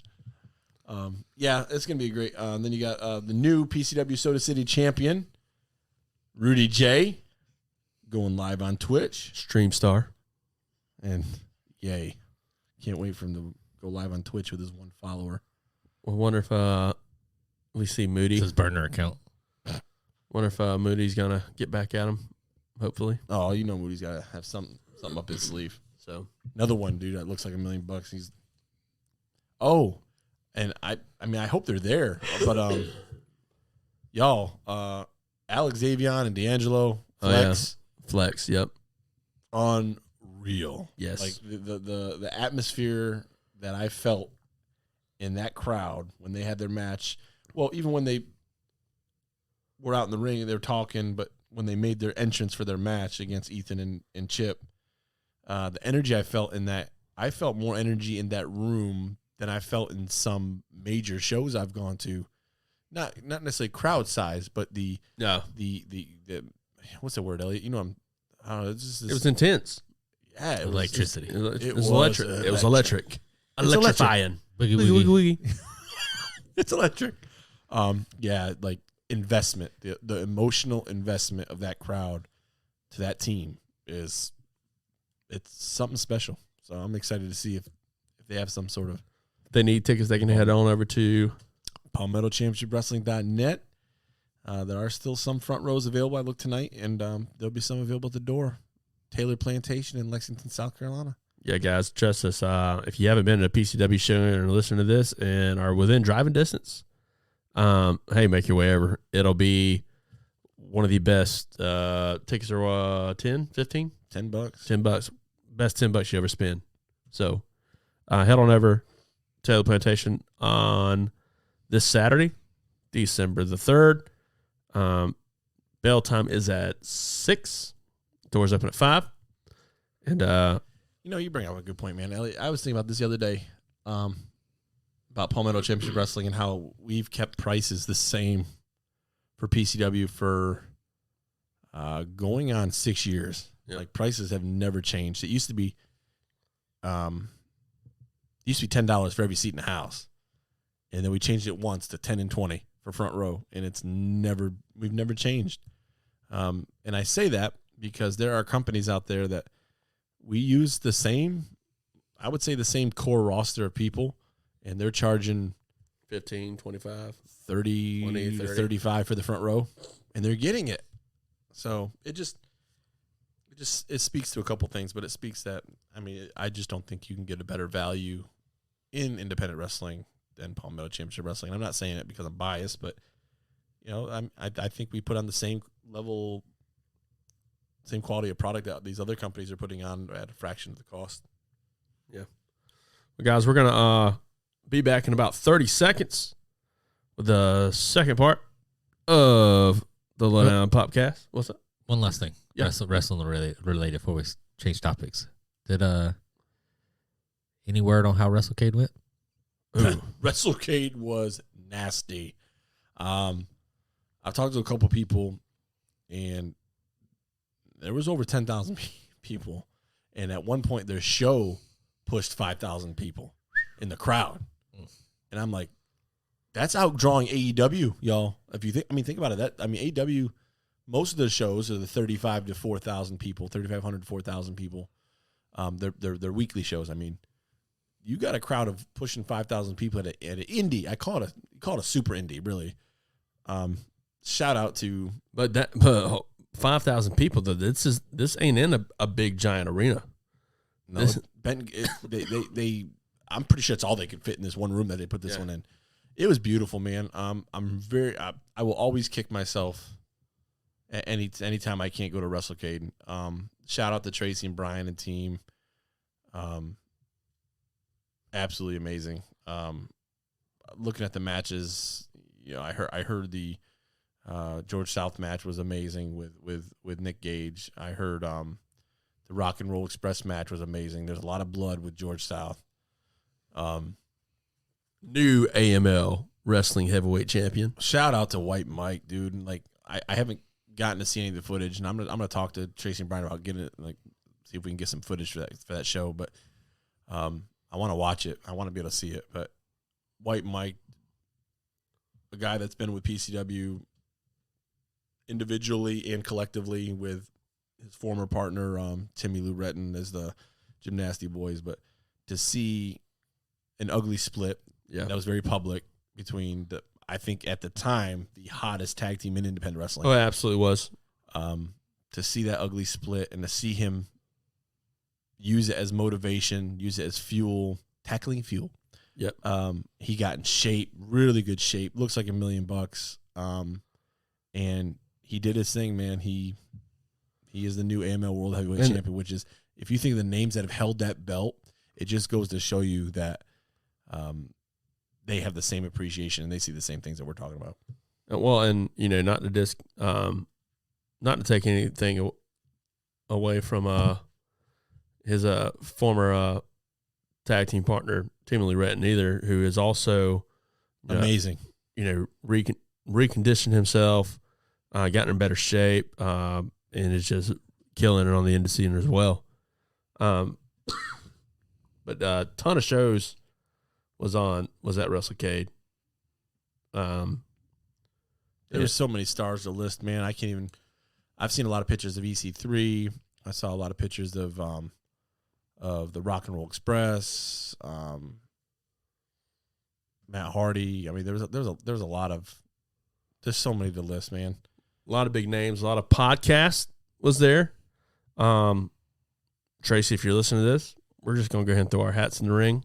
Let us know what we got to do trying to be part of the show next year.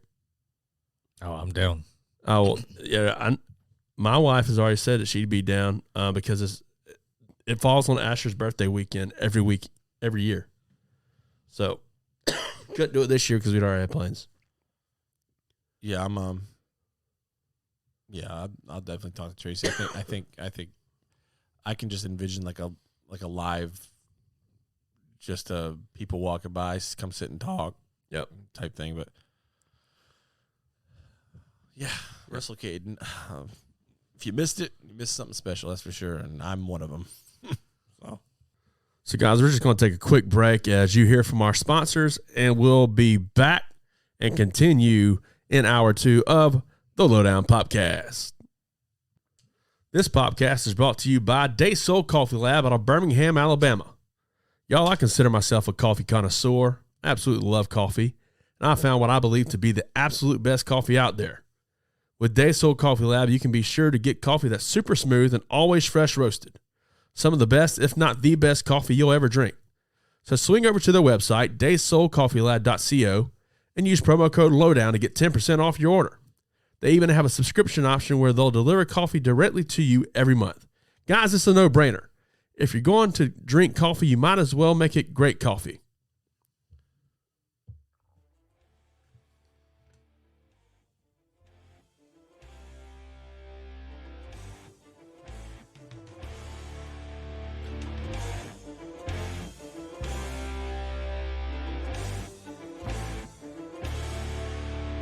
What is up, guys? We are back. Continuing hour 2 right here at the Lowdown Popcast. And, man, it's been a pretty good show so far. I've enjoyed it. What you, Shane? Anytime we talk wrestling, I'm enjoying it. J-Dub, handbook. I'm enjoying everything but looking across the table and seeing you in that Bengals jersey. I mean, Just, maybe you should pick better teams. We won't get on that. We won't get on that. We'll get to that in a little bit. Oh, man. He just likes the colors. I do like the colors. Black and orange. Yeah. Black and yellow, black and yellow. At least some orange team wins. Hey, Bengals won. You know, the other Tiger has won 10 times this year. Hmm. You know, they lost the vital one though. But you know, they didn't lose the final one. We'll get there. Their final one has yet to come. I didn't say final. I said vital. It wasn't vital. That's something a Clemson fan would say. It wasn't vital though. The dynasty is on life support. Oh, okay, Paul Feinbaum. I think it's going a little far. I do too. I just thought it was funny. Paul Feinbaum's an idiot. Everyone knows that. I knew it would irk Elliot just a little bit, enough. I just don't like Paul Feinbaum. Nobody on the SEC network likes Paul Feinbaum. So I mean, it's just one of those things. The Dave Meltzer of college football. Bingo. It really is. Oh man. So yeah, that's a crumpled paper. He's pissed. Paul Feinbaum. No, man. So yeah, we just got through talking about wrestling and everything, and you know, we kind of did something last week, Johnathan, that I think we decided we were going to try and maybe start swinging again, and did this little back and forth with Shane, but I think we're trying to possibly expand it. IMDB ratings. Yeah, I thought it was a pretty fun segment. I think it was 2 weeks ago. Kind of going back and listening to it. Yeah, I thought we had a good time. We give Shane a lot of grief about his 6.0 scale. Yeah. Now, granted, let's be truthful here, folks. I'm within a point 99 times out of 100 with IMDb. But within a point, that's no. What? No, hold on. That's 10%. No, it's not. Tis. It's not. Tis. It's not. Tis. Nope. 0 to 10. Do you want to bet a T? No. So if the rating is 5 and you're within a point, what is It could be a 4 or 6. It could be what? A 4 to 6. That's if 2 you're points. within a point. That's 2 points. But you're a point either way. You're within a point. If it's 6, you're within a point. If it's 4, you're within a point. No. If it's 6 and it's 4, you're within 2. No, but the rating is 5. So if your rating you is can a be 5. below or over. Yeah, I'm plus or minus a point, whatever way. Yeah, so it's not 10%. So that's 20%. Ah, for God's sakes, you're semantics. That's that New York math. That's that 65. 65. It's a C. No. 65 was a D. Well, no. Yes. Yes, it was. Now, when I went to private school, 69 and below was failing. As it should 69's be. passing to me. Of course it is. God almighty, these guys. All right, let's go. So, regardless, my point is, if IMDb says it's a 6, I could find it as a 5 or a 7. Right. Is what you're saying. I'm within a point of whatever IMDb. Right. Yes. Okay. Okay. Within 20%. I'm gonna. All right. Effing hate you. All right, so let's get this He was started. so serious until the T came into play, and he was like, "Nope!" Immediately. Something's wrong. Something's wrong with this. Whenever Johnathan wants a bet of tea, nope. Let me rethink. Let me drop back and punt. We have a tea bet of the week. Let me punt. Let me Not punt. yet. Not yet. We'll have one before the end of the show, though, right? Yeah, we'll have one. Let me punt like South Carolina. Yeah, we'll try to find one. Pen deep. Pin 'em deep. All right. So what are we doing, Johnathan? Walk me through it. So I pulled up some movies before the show. Just want to go through and get what you would think. What you think.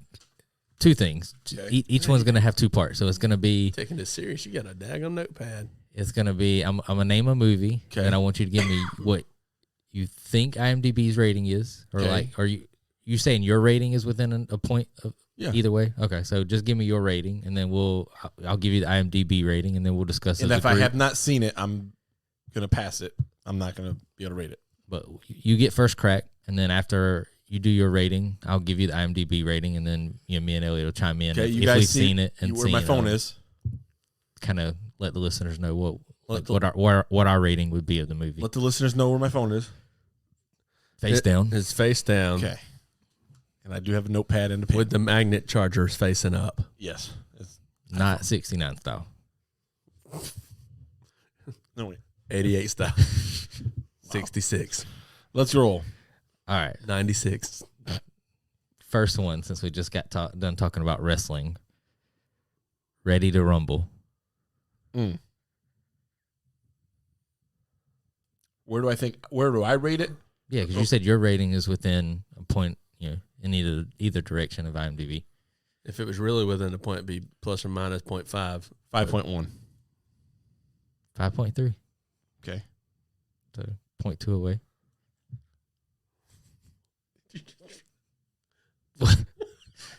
What? I'm taking notes. He's writing it down. He wrote 5.1. Then he said 5.3. He put 5.3 parentheses. I hate you. Okay. I'm play-by-play. Ready to Rumble. So, Ready to Rumble, I love. So Do I get to talk about the movie? Or yeah, so real quick. So I got 4 movies pulled up. We'll do Okay. those 4, and then I have a series of movies that I kind of want to see what you like. We'll go through each movie quickly, but then like overall as a whole, like what you think of the franchise. Okay. But we can talk about each one. All right. Ready to I didn't Rumble's know you were trash. giving me permission. So No. you said your rating was 5.1, which was within Yeah. IMDb. 'cause- Elliot, what would you just number first, and then we'll let Shane kind of talk about the movie. I was thinking probably like a 4.5 or 5.0, something like that. You're right there. So, I mean, Ready to Rumble, again, was just a WCW cheesy movie. David Arquette. So It was David Arquette and Scott Conn. And again, with a bunch of cameos. Sting, DDP. hit me. Macho Man, Goldberg. All the cool guys had cameos. It was Jimmy King was played by, I want to say, Oliver Platt. Yep. Oliver Platt? Platt, I think. Is that who it was? Yeah, same guy from Lake Placid. Yes. Okay. So he's hilarious.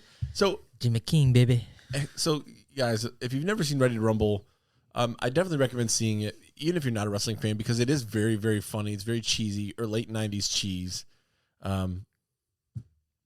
Had a horrible acting. future WCW champion. David Arquette. I think that's why he won. That's That's why he's in the movie. That's why I That's I was what gonna landed in the role. My rating, as much as was a WCW fan, and I will watch the movie every once in a while, my rating's probably a 4.0, maybe even lower because it led to Arquette winning the title on the show. But a lot of Sal Bandini want to wrestle. You know, I mean, it had a lot of. There's a lot of lines in that movie I can forever quote just because they stuck with me.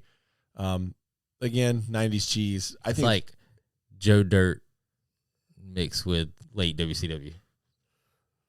if late WCW, and Joe Dirt had a baby, it birthed Ready to Rumble. I think it's worth watching. Every time it's on, I'll watch it though. Every time. Yeah, that's my rating. 5.1. Sounds like you're benchmarking at 6.0 no more.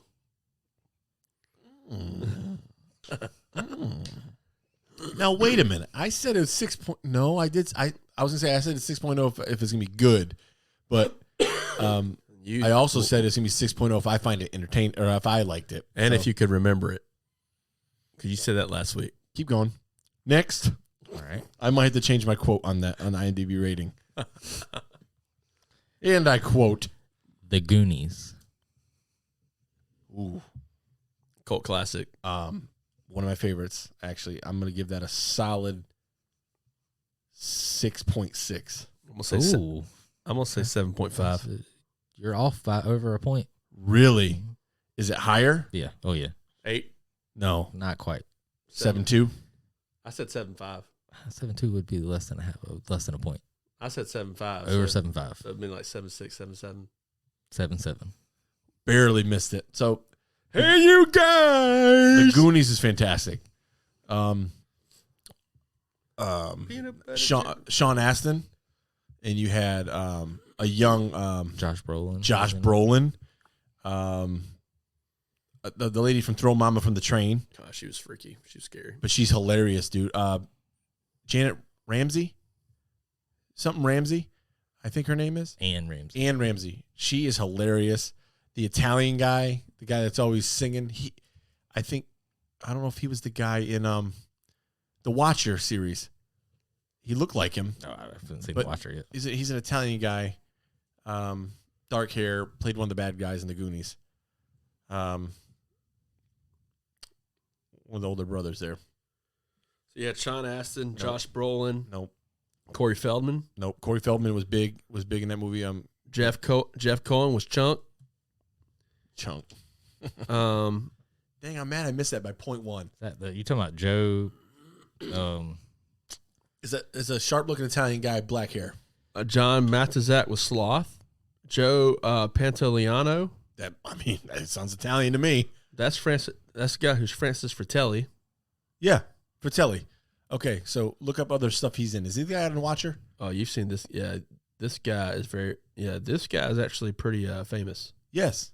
So I actually He looks like the guy in The Watcher to me. he just passed away not too long ago. I Nope, believe. he's not in The Watcher. He because he plays in Bad Boys. He's He's very famous. But there's a lot of talent in that Who? movie, man. Joe Pantoliano? I thought he. No, he's alive, bro. Alive and well. Is he the guy in The Watcher or not? Probably not. He was probably in his 30s in that movie, so he'd be in his 50s, 60s maybe. Not sure, but I don't see anything about The Watcher on here. it'd be the newest one. So the Goonies is fantastic. Ensemble cast. This guy was in Bad Boys and Bad Boys 2. So my bad. He didn't. He did not pass away in real life. He got shot and killed in Bad Boys 3. Spoiler alert. That's what I was thinking of. So yeah, the Goonies. I think it's one of my favorite movies. It's a definite movie I would always watch if it's on. Yeah, a lot of one-liners. I love the Chunk. I love the Shuffle. It's kind of, to me, it's an 80s version of National Treasure. It kind of reminds me of National Treasure a lot, and the general preface of the movie. But just lovable characters, man. Everybody from Data to Chunk to Mike the Mouth. I can remember them all. Brennan. There's definitely some inspiration, I think, in Stranger Things from the Goonies too. Keep going. Just the kids, kids Ooh. on a journey kind of thing. I mean, it's it's a different, even though they're kind of both, Goonies came out in the 80s or early 90s, and then You're right, 80s. Stranger Things is based in the 80s. They feel completely different, but I think there's definitely some inspiration from There needs to their be, 'cause journeys and Goonies stuff. is beautiful. What's that, Elliot? So this guy, he's in an episode of Chucky as himself. Speaking of which, off topic, I don't mean to shut us down, but I got to get back into the Chucky series because I stopped halfway through season 1. I missed all of season 2, but something happens at the end of season 2 where it's got I'm talking everybody demanding a renewal for season 3. Something, the way it ended, I'm very intrigued. I got to get back into the series because I guess it was pretty special. So, I mean, my phone was blowing up about it. But go ahead, number 3. Happy Gilmore. Gilmore Happy. For those of you who haven't listened to episode 1 of the Lowdown Jesus. Podcast, The first couple episodes, there was multiple A lot. Gilmore references. Drew Adler. You're going to die, clown. It's one of my favorite scenes. I mean, I think Ethan brought up something with Happy Gilmore in his interview. You did? Yep. Clark. Rate at 6.0. Just made the cut. Unlike Happy at the beginning, with the hockey team. 6.7. I mean, just made the cut. Like a 6-1. point on the dot. 6-1. No, 6-0. You said 6. It's at 7. Oh, okay. So my favorite Happy Gilmore movie. My favorite Adam Sandler movie is Happy Gilmore. Mine too. Probably the most quotable Adam Sandler movie. And they're all quotable, right? But I think the ones that stick out the most and that are just easily memorable is Happy Gilmore.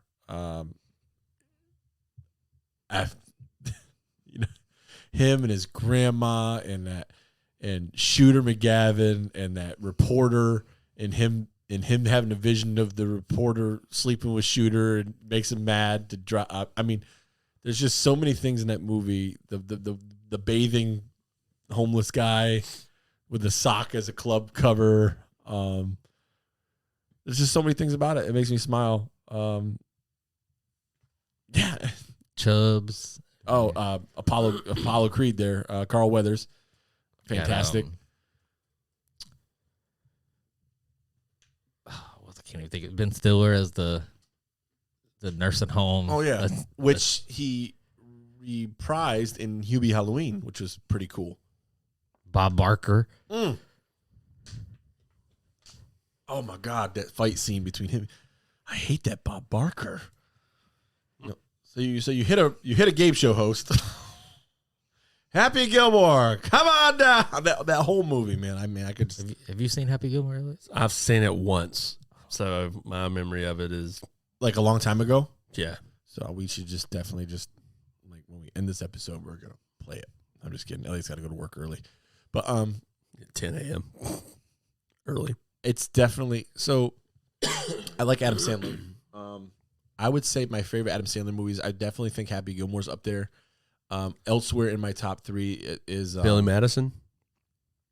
So that football movie. Waterboy. Waterboy's Longest top Yard. 3. Oh, And I think Big Daddy. Big Daddy is another quotable movie, but it has that more feel good feeling, which I like. Yeep Those are probably my top 3. Pop Anonymous. Waterboy, Big Daddy. In no order, but Happy Gilmore's my 1. Uncut Gems was I like Longest Yard with Adam Sandler. it was good. The Longest Yard was good. Billy Madison was good. But when I think of Adam Sandler, Click was good. Mr. Deeds was good. yeah, Oh, Mr. Deeds. Click was so good. Little Nicky? Little Nicky, Little Nicky. Hubie Halloween's fantastic. Hubie Halloween is funny. There's a one with him and Jennifer Aniston too. Just go with it.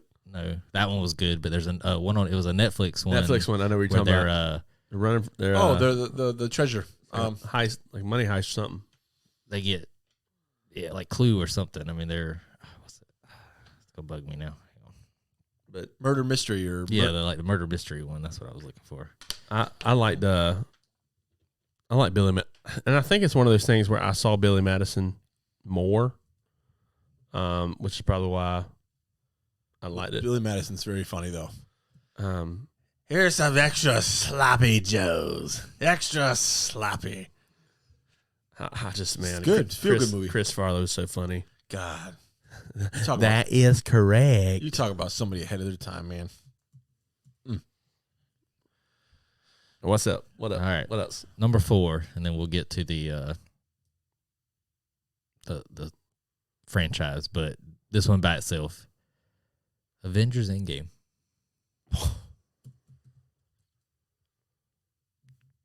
Endgame, so that's the second one after Infinity War. Yes. It's the final one.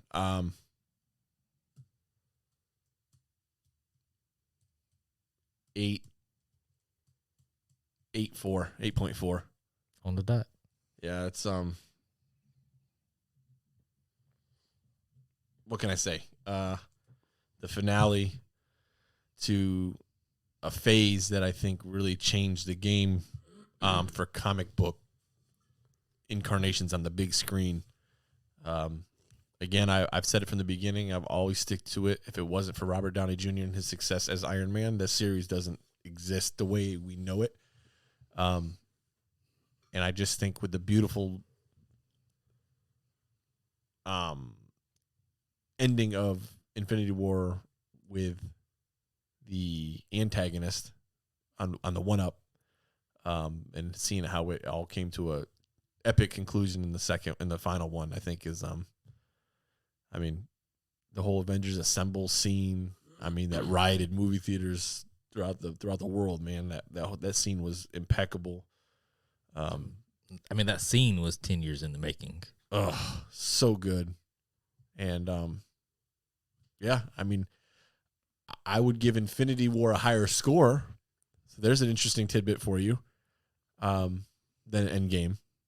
If Endgame was 8.4, I think I would put Infinity War to 8.7. Just being honest. I don't know how y'all feel about that, but just because of nobody was used to a bad guy winning like that, and we didn't really know how it was going to go. So I think that in itself would drive the score up a little bit from a viewer standpoint. But Infinity War was 8.42. Ooh, so that's interesting. But in my eyes, I like Infinity War better. However, Endgame was the ultimate conclusion. Was No Way Home, Spider-Man No Way Home, was it higher? That's up there. That's a 8.6? solid 8.2. 8.2 or 8.3. 8.3. Yep, solid. It was a very good movie. Yeah. So not too bad. I missed one. Kind of pissed. Which one I missed? The Goonies. That was the one I was under You a point. said 6 something. It was 7.7. 1.1. Okay, fair enough. Yeah, I like that. I like this segment, man. Yeah, I mean, you had 2 points to work with, Shane. Oh, Jesus. I mean, we could do Elliot, it within Elliot. a point, like a point, but it would just have to be half a point in either direction. It couldn't be a whole point. You said within a point, or within a point would fall either direction. I think we could do that then, within half a point. Yeah. I mean, so I would have missed it on 2 then out of the 4, but I mean, Ready to Rumble 5, 1, 5, 3, and 8.4 on the dot. I think half a point is fair. All right. Now, so the franchise-wise, because I know you've seen all the movies. Well, Happy Gilmore too, right? Happy Gilmore, I missed by 1 point. I said 6 and it was a 7. So I would have been 2 for 4. But those are 4, in their own right, they're 4 good movies in my opinion. And 4 movies I knew that you enjoyed, so I tried to. So I really, it does cause me to have to rethink how I word my agreeance with IMDb scale. Because Ready to Rumble, I give it a 5.1, but I enjoy it, right? So maybe not my enjoyment scale would not be a 6. I think that's a lie. Well, I do think it could be 2 different scales. I mean, because I've seen movies that I thought were fantastic movies, but Smile. doesn't necessarily mean that, like, I enjoyed it to the point where it'd be like, I mean, not that it was a bad movie, just not one that I'd be like, oh, I want to watch again. I mean, different movies hit different tones where it'd be like, hey, I mean, it was a very well done movie, but And I think if it's got a slower pace or something, it might not be something that I would sit down and. I think what I like about the IMDb rating is it's strictly fan voting. So I mean, if it's got 30, 40,000 votes on it, those are 30 or 40,000 fans. So, So for the most Infinity part- War had 1.1 million votes, and it was 8.4. So I mean, that shows that. exactly. So look up Where the Crawdads Sing. That's one I've seen recently on Netflix. I thought it was a Netflix original. It was not. It was actually a movie released in theaters. Oh yeah. And I probably wouldn't have seen it in theaters just because of the name. I'd be like, I ain't seen this crap. Where the Crawdads Sing. Who wants it? But I would probably give it That's a in low. the low sevens. 7.2, 7.3. I thought. Did we look it up yet? Yeah, I got it up. What is it? 7.1. Okay, so phenomenal movie. I've heard nothing but good reviews about it. So definitely check that out if nobody's seen Where the Crawdads Sing yet. But so what's the series? What are we doing with it? So the Fast and the Furious series. Ugh. So we'll go through. We'll run down each of the 9 movies, not counting Hobbs and Shaw. Yeah, that's But- the Best one. The movie sucked balls. But I Look want up you to that tell rating. me, out of the 9 movies, which one you think's got the highest rating. 5.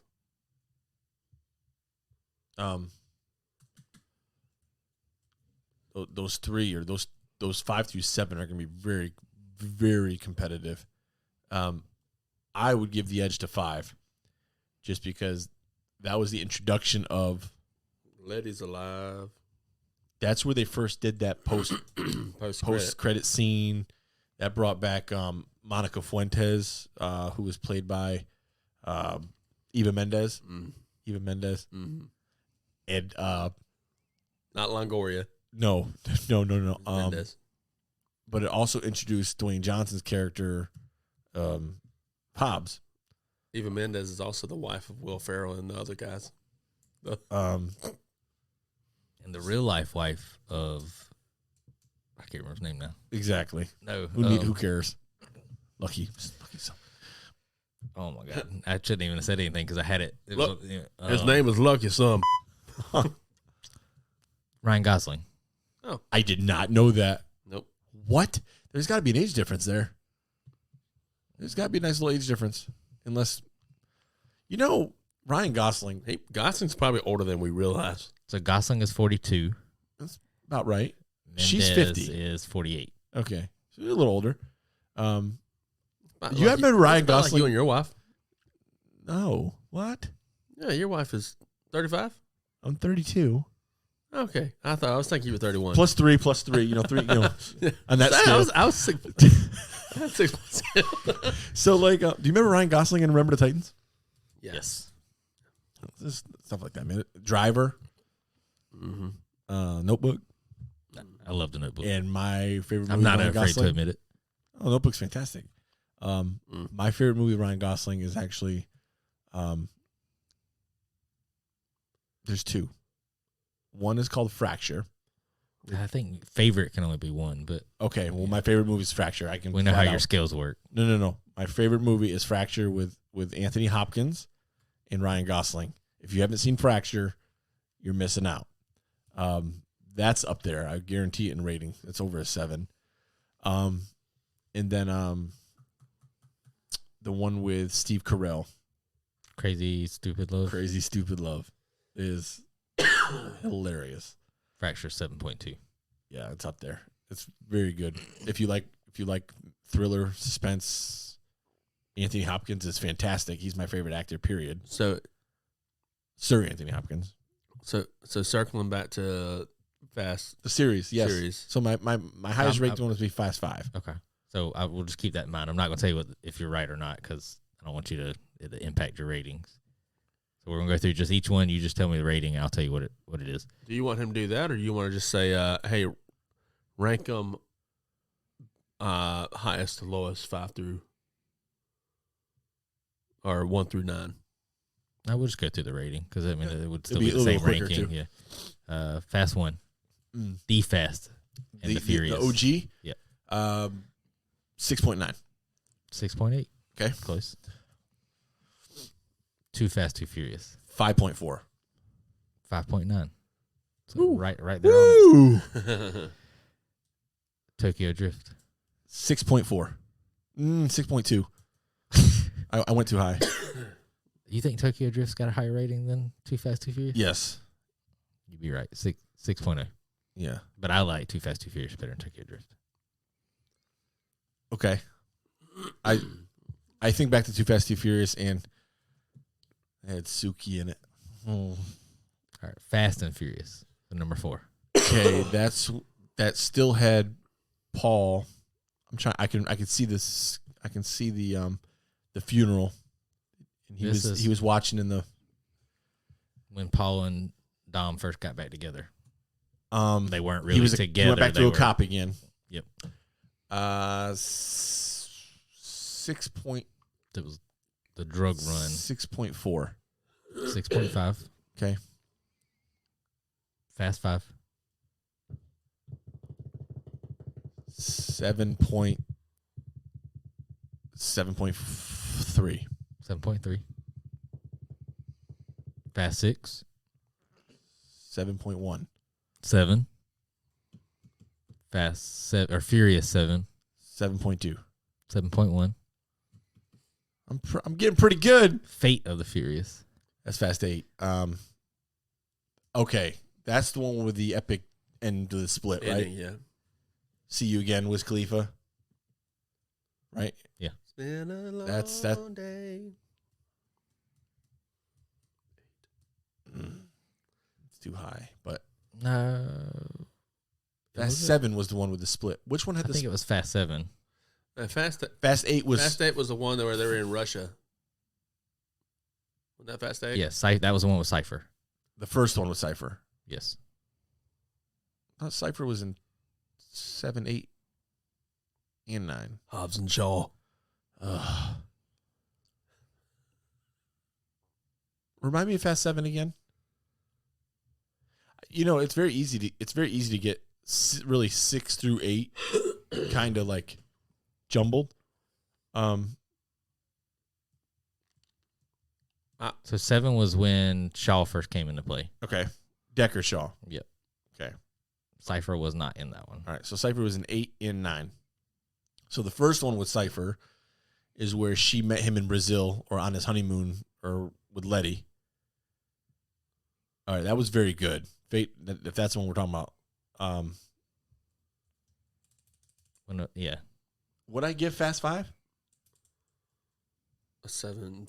All right. So I'll put it up there. 7.3 because that was what it was ranked. I'd put it up there. If that's the one, 7.3.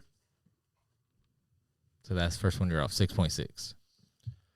Then it can't be talking about that same one. That is it. I mean, the description when a mysterious woman seduces Dom into the world of terrorism and a betrayal of the closest to him. Okay. So, yeah. So that's where Dom turns heel. Huh. Gotcha. Is that the one with John Cena? No, Is that 9? that's 9. Trash. Worst one in the series. Maybe not score wise, but in my opinion wise. That's going to be sub 6 for me. 5.8. 5.9 maybe. Which one is it? 5.9.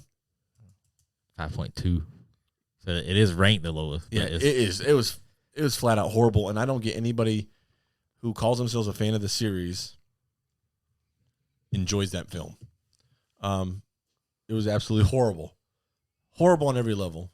John Cena added to the mix it was just a straight up You and I shot saw at that. Dwayne. We went and saw that in the theaters together. Yes, and it was horrible. I thought of it at the end, it was horrible. And, and even more so now. Yeah, I think one of the biggest problems was they trying to turn John Cena into his brother.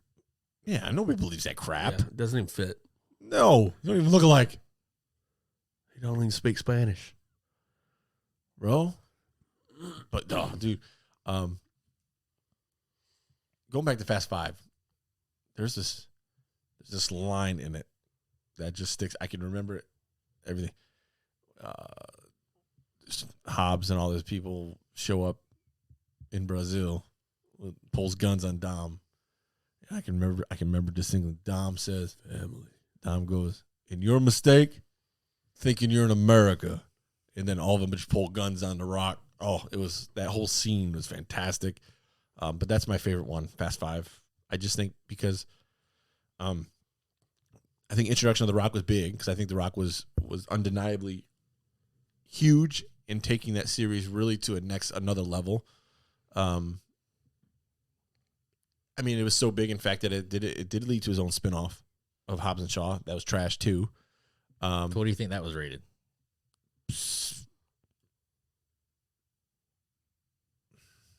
6, 7. No way. 6-1. 6.5. Okay, I'm still within my half a point. All right. So it was the second worst one. Well, Too Fast was 5.9. So according to the ratings, that's the second worst one. But Too Fast, Too Furious wasn't terrible to me. I think back to the music, man. The soundtrack that it spun off was fantastic. Like a Pimp. Oh, it was. I remember Pump It Up. Joe Budden was in it. And the characters, man. I think with Tej played a big part. Ludo was a big part. Suki, the Scramble. I'll never forget the Scramble and seeing that on the big screen as a kid. And I was like, oh, this is fantastic.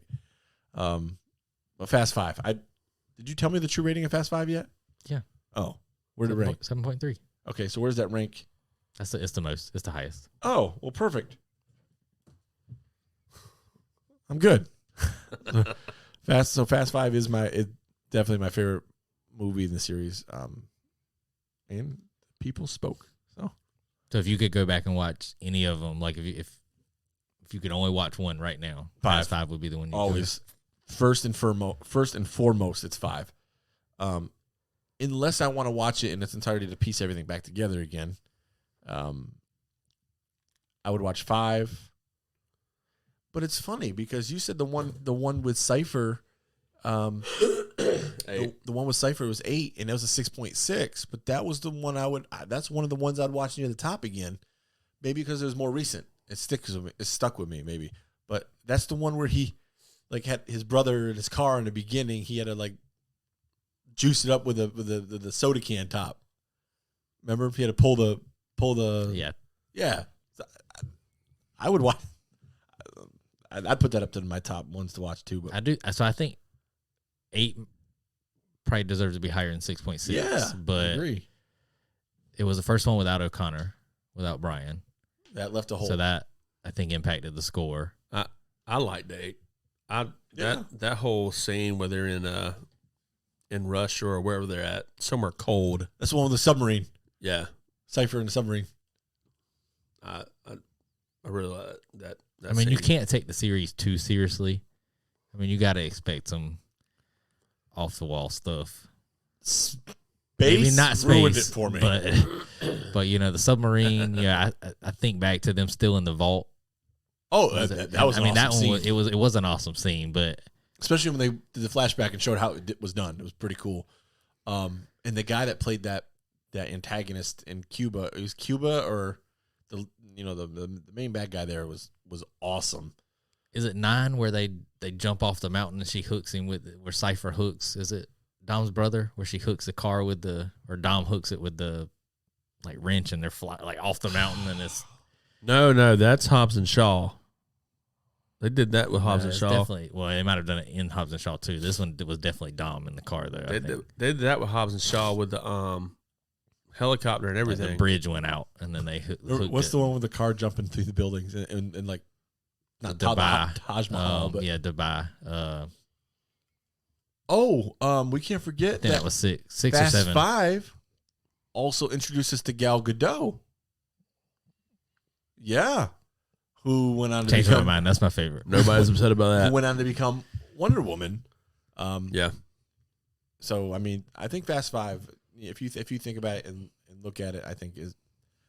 I still think rewatchability. I could watch I like the that first word. one the most. I like that word. Well, it's like for me. That's like Iron Man for me with the Marvel. It might not be the best, but it's just the one. Like I remember, like anytime I watch it, I can revision myself back as a kid watching it and how I felt when I watched it for the first time. I mean, seeing the black Honda Civics. Oh yeah. I mean, my first car was a black Honda Civic for that reason. It's awesome. I bought neon lights to do that. You know, they weren't green. I mean, I had them. They were multicolored. You could change the color, but you know. What was your favorite car? Why was it Paul Walker's in the second one? So my favorite car was definitely the Skyline in the second one, the silver one. It was, I don't know, it was just something about it. It was hot, bro. That sound it made, I can hear it. So amazing. When he first pulls into the race. Oh God, you knew when Tez called him, and then he's got the smoke coming out the side. Bro, I was like, oh. I want to know where that car is and who has it. Badly, somebody's got it. Yeah. Yeah, that was fun. But so what would y'all say is your most memorable popcorn moment for the Fast Series? Period. Popcorn moment. So best movie moment. I'm meaning that's like a best movie moment of all time, right? Yeah, your favorite. And you know this. Your most memorable popcorn moment for you. It doesn't have to be the best movie you've ever watched, but your memory. Like what's a memory, a popcorn moment that sticks out for you where you're like, man, I've got mine. I have mine, and then I also have a follow-up question for everybody.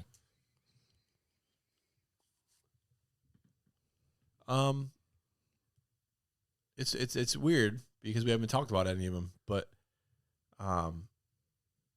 that scene with Bane in Batman, Dark Knight Rises, where the whole conversation is going back between Batman and Bane, where Bane, you merely adopted the dark. Merely adopted, or whatever that scene goes. You were merely was it? But I was born in it. You merely came out of the dark. I was born in it. That whole scene was fantastic in every way, shape, and form. And it sticks out to me, I think, as again, it's not really me thinking, right? It's just something that it's on my mind whenever I think movie moments. That'd be mine. That I would say that I'm able to spit off quickly. So mine would definitely, like, just overall moment in a movie is a common one. It's got to be the Avengers Assemble. Yeah. From Endgame, everybody coming, like that tied into him getting the hammer. Like when he picked up the hammer, it was, both parts of that all kind of happened to me in the same scene. But it was like, chills. I was like, oh man, that was just so good. But overall popcorn moment, just movie, my favorite movie, and it's because of what came with it. So it was Armageddon. I watch it every year. So it was the last movie that I remember seeing with my dad in theaters before he passed away. So it holds a special meaning to me. And then, I get emotional every time. I watch it every year, and I get emotional every time I watch it, especially when Bruce is talking to his daughter, telling her goodbye, just because of what the movie means to me. But I also remember where I was at when I watched the movie, and I remember leaving the theater, getting home, and like drawing space shuttles and like being NASA and it being, like just wanting to like search things with space or like what it did for me as a kid. But then it was shortly after that my dad passed away, and we were always he was always kind of the movie person. I didn't really see a lot of movies with my mom like in theaters or anything. So it was kind of, that's kind of my last real good memory. So that's just kind of, it's always been my favorite movie ever since I was a kid. Back to your, the quote, "Oh, you think darkness is your ally. Mm-hmm. You merely adopted the dark. I was born in it, molded by it. I didn't see the light until I was already a man. By then, it was nothing to me but blinding." Dude, Tom Hardy in that movie is fantastic. I agree. And there's a part, even in the beginning, and he's in that plane, he's like, perhaps he's wondering why I'd shoot a man before throwing him out of a plane. And just absolutely fantastic. And then Heath Ledger's Joker is another one that had some killer lines. Mine was also a Batman movie. Michael Keaton. No, it was The Dark Knight. Yeah. With the Heath Ledger one. I remember going to see it with some friends of mine from college. Release night, and it was the first time I'd ever been in a theater, and it was completely packed, and everybody was just amped to see it. So, the other one like that was Dark Knight Rises, the Bane one. The two, those have probably been two of my big popcorn moments. Just for reference of how big the Dark Knight was, because you're talking about the theater and it being packed. And I mean, back in the day, going to the movies was a bigger deal. But like my first real job was working at Blockbuster, and I remember I had started a few months before Dark Knight came out on DVD, and so we would get. I mean, throughout my career at Blockbuster, it changed a lot. But when I first started, when a new movie would come out on Tuesdays, like a big Blockbuster movie, we would get 80 copies in, and it would fill up a whole section of the wall, and it would be rented out. I mean, there'd be times where we wouldn't have it in stock. I remember when Dark Knight came out, because it had done so well in the theater and all the stuff with Heath, we got 324 copies of the movie, and then this was in Hartsville, so it was not like it's Hartsville's a major city. Yeah. I mean, Hartsville might only have 324 people, but I mean, it took up 3 whole sections of the wall that we had. I mean, top to bottom, stacked. It's absolutely fantastic. Yeah. I liked all Bale's Batmans, to be honest with you. But I just think there's so many. There's one line with the one with Heath Ledger. He's at the party, and Heath's talking.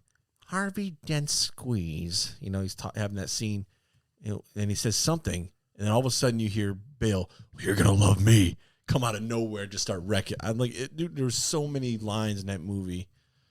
Like when these not arrest, but when he ties up the people pretending to be Batman, and they're like, "What's the difference between you and me? I'm not wearing hockey pads." As he, repels off. And look what it spawned too. So again, I think influence is power, and so I think Heath Ledger's amazing, unmatched role as Joker will never be beaten by anybody ever. But it spawned influenced Joaquin Phoenix's Joker, which in its own right is fantastic in its own way. I can't compare him. I'm not going to compare him to Heath Ledger, because I think they're two completely different versions. They're not even one and the same. Arthur Fleck's Joaquin Phoenix's Joker is very, very disturbed, legitimately mentally insane. I'm a man of my word. And again, Bale, I think, was a big inspiration for Pattinson, Robert Pattinson's Batman, which in its own way is fantastic. But again, Bale, I think, is the best complete Batman, meaning Bruce Wayne Batman. I think than what I can go to Ben Affleck, and I think Ben Affleck's a better Bruce Wayne than Bale. But as a whole, I think Bale's the best Batman, but Pattinson's very close. I think a underestimated or a thing that people don't talk about as much when it comes to the Dark Knight series, I think Christopher Nolan had an amazing vision for what he wanted. I mean, it's not just. I mean, my favorite out of the three is definitely Dark Knight, just because Ledger's performance, I think, not overshadowed, but was by far the best throughout the whole series. But I Batman Begins I love Batman Begins. I think the guy that played Scarecrow and the guy that played Scarecrow, who's a big name, by the way, I can't think of it, but Cillian Murphy. There you go. See, famous. But I mean, that is probably my favorite movie. People forget out Liam of the Neeson. three. I could rewatch The Dark Knight more. Liam Neeson as Ra's al Ghul. Yeah, people forget that. But to me it was a very, we already knew the story of Batman, and for them to redo it, again, it's my favorite origin movie out of all the Batmans. Batman's my favorite origin movie series, period. And that's a trilogy you're talking. The Nolan Bale series is, if I was to rank them, would be harder than the Fast movies. But I guarantee you, tune in next week. All three of those movies are within point something of one another. They're that good. And that's not speaking ill about any of them, because I can't, because they're all absolutely fantastic. I think I would say the one with the Joker is the best of the three, followed by the one with Bane, Dark Knight Rises, and then the one with Bane, or the original one, the first one. That'd be my order. But I just think they're all going to be really, really close in score. High to mid, or mid to high sevens, at least. But I know you looked them all up. Yeah, tune in next week. You're not going to divulge that? I'm going to forget about it. Well, that's a good thing. I don't, because you'll probably look it up after we get done. No. That's a good. You can talk about it now, because then I can't look it up. Yeah. You said, so you want me to talk about it? Yes, because that's the listener's proof that I'm not looking them up. But I would, in order, I would go 2, 3, 1 and score. So that is the right order. Okay. What'd you score? It's high. 2, 3, 1. So so you said Dark Knight was the highest. So what would you rate that one? 7, 8, 7, 9. Way off. I'm gonna say 8.5. Off. It's higher. Yeah. Above 9? Is it above a 9? It's right at it. It's a 9 out of 10 with 2.6 million. See, that's almost perfect, right? I mean, that's how. But how close are all three of them together? So 9.0, it might not be that close. 9.0, 8.5, 8.2. What do you say? If 9.0 is the first one, and that's the highest one. So the second one is the one with Bane, right? Mm-hmm. The third one's the one with Bane. No. I mean the second one in order. Yeah. 8.4. 8.4. You said 8.5. And then the first one's going to be 8.1, 8.2.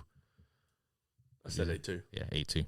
Okay, so that just shows I completely underestimated that score. That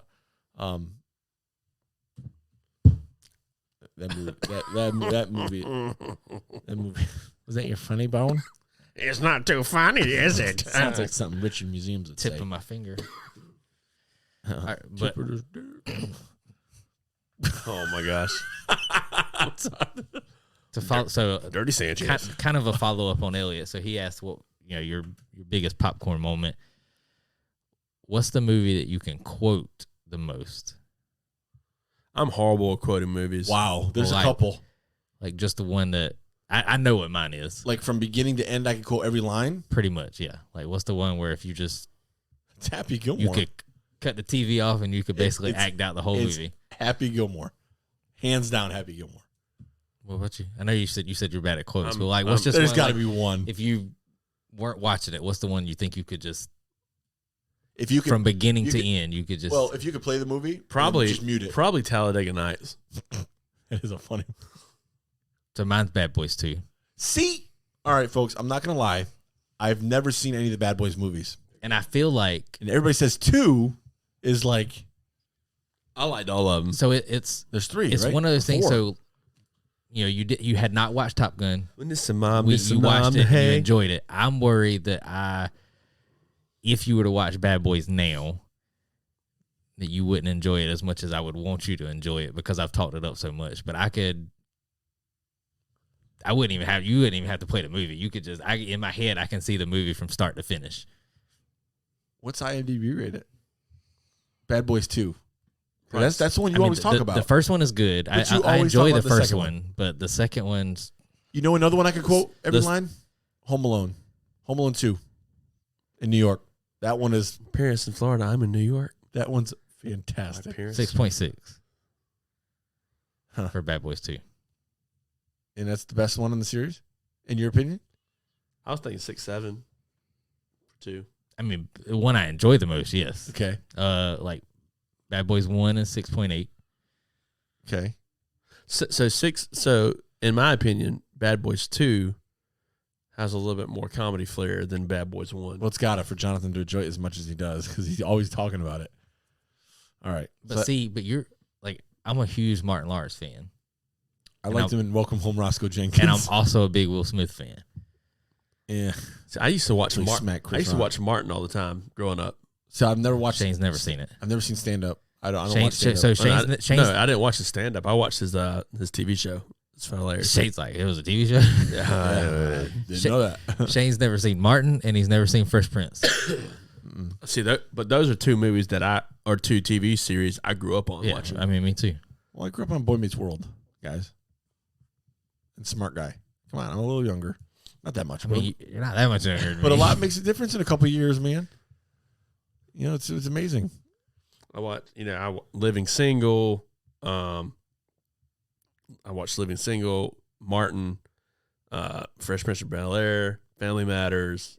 I don't think you would. You definitely wouldn't like Bad Boys more than I like Bad Boys. This is one of my favorite movies, but I still think you would enjoy it. I think you'd laugh a lot.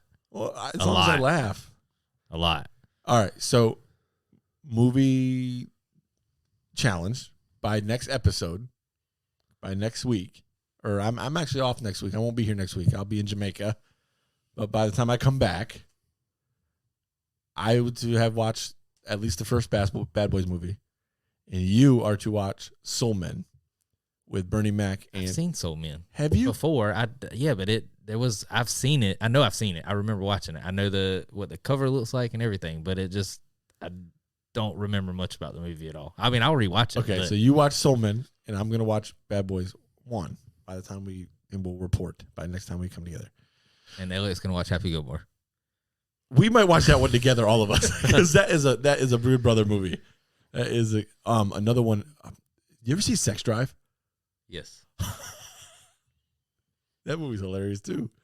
And then I Love You, Man. There's another one. Good brother movie. Nothing like a good brother movie, Elliot, right? Yep. Talladega Nights is definitely the one I got. Probably. Don't you stick that knife in your leg. Yeah.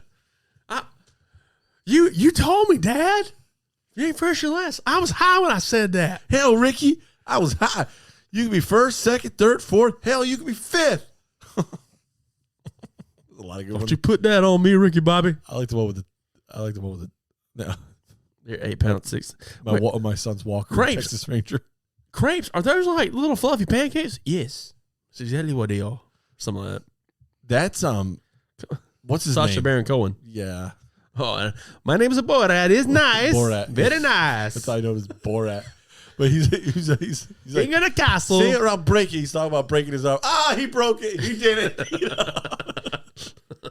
That is You Frenchman. that is a good one.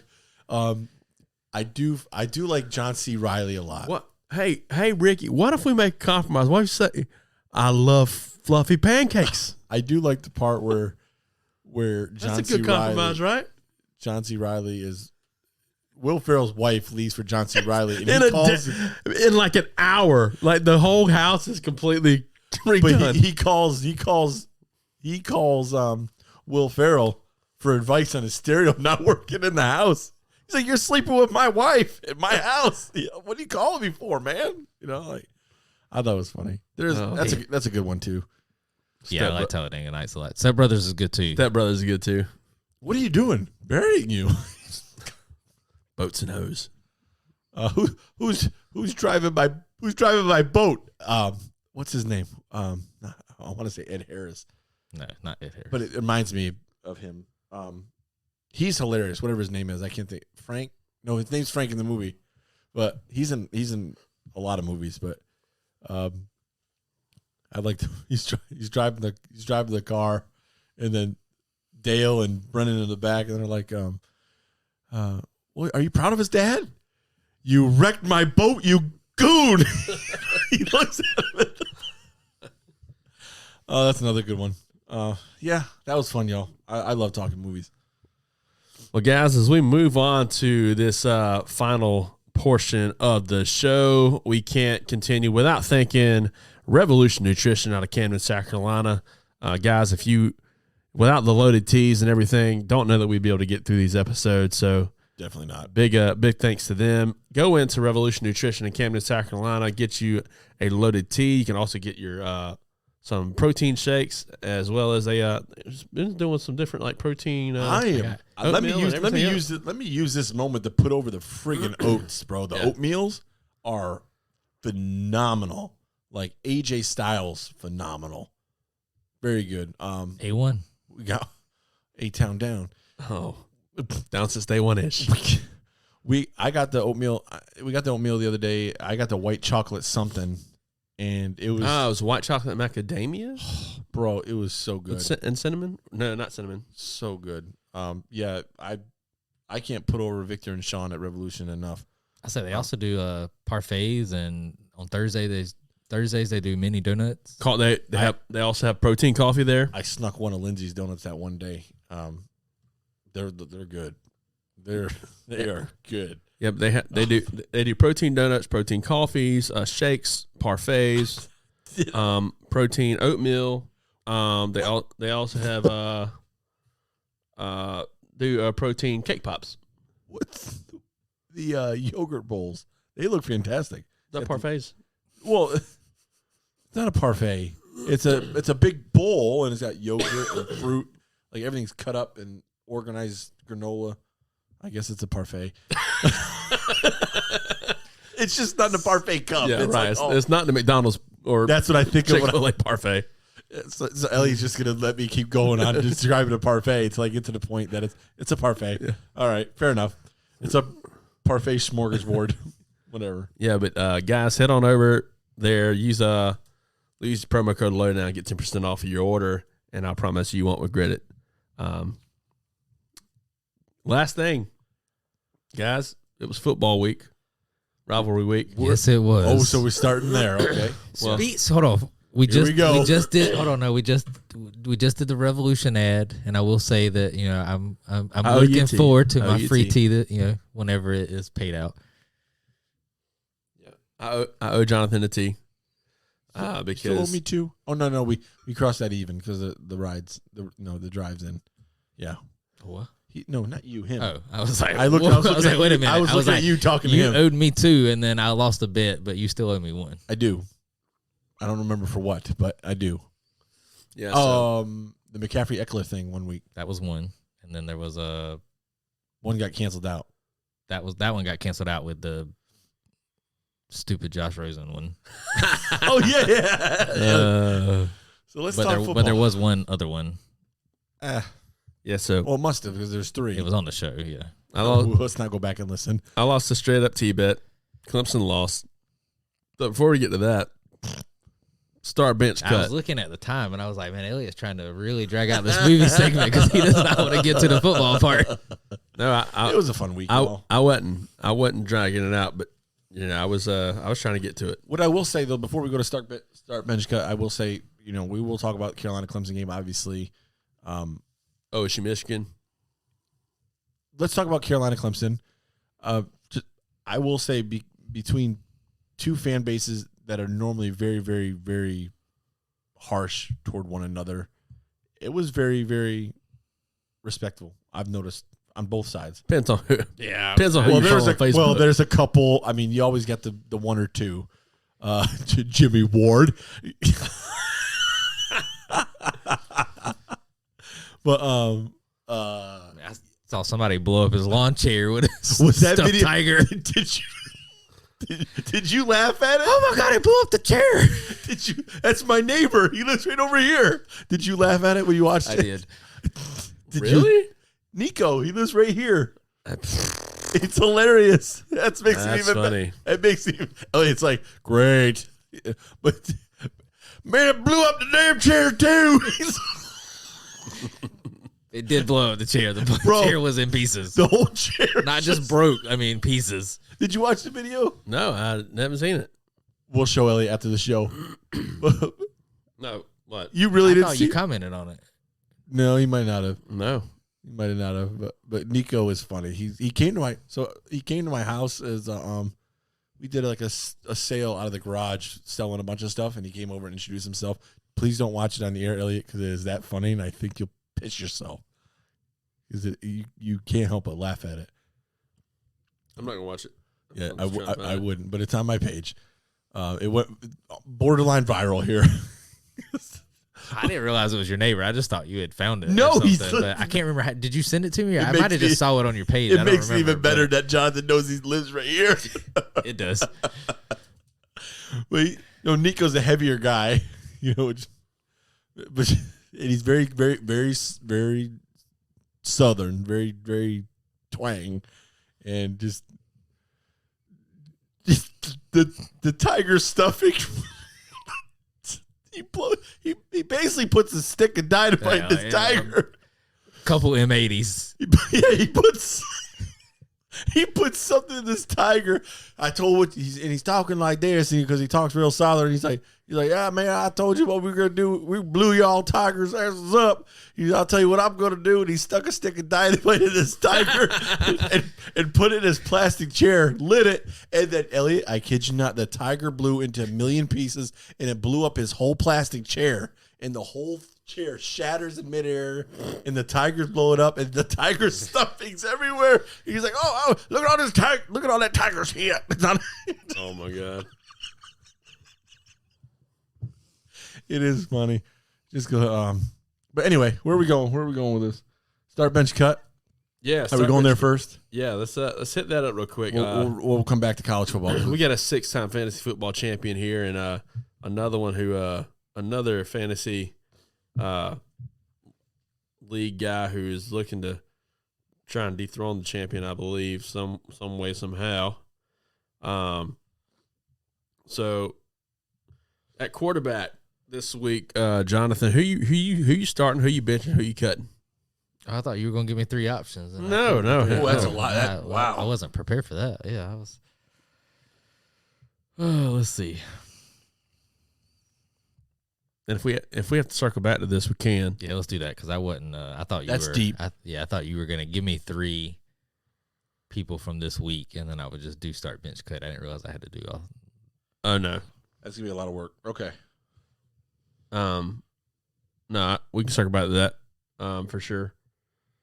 Well, let's go defense. Start bench cut. 49ers defense. So they're playing the Dolphins. 49ers defense. Who's the Cowboys got this week? Colts. Cowboys defense. That's your start automatically. Sorry. That's not even. And who else we got? What's some premier games we got going on? I'm pulling up your whole calendar right So now. the top games of the week, real quick. Record. I mean, based on record and placement. So you got the Chiefs and the Bengals. Dolphins, 49ers. Giants and the Commanders. It's always fun because it's a division game, but The Jets versus the Vikings, and then the Eagles versus the Titans. that game of the week, So are you Eagles Titans shootout though? It's not going to be low scoring. Are you going to start Joe Burrow this week? Are you going to bench Joe Burrow, or are you going to cut him I think I'm starting Burrow this week. against the Chiefs defense? Well, High scoring game. So still start. potential for a lot of points. I think Chase is back this week. I think he was close to coming back last week versus Titans.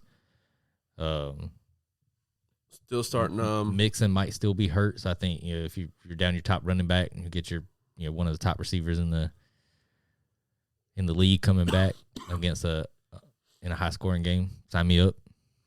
Are you still starting Mahomes too? Yeah, you can't never bench Mahomes. Mahomes is the one that's All right, so irreplaceable. at wide receiver, are you looking at starting T. Higgins? Game-winning touchdown against this past week against the Ravens. I think he definitely takes if Chase is back, I think he definitely takes a hit. But because it's a high scoring game, I still think he has the potential for a lot of points. So Packers and Bears. Are you starting the Packers defense or the Bears defense if you got them?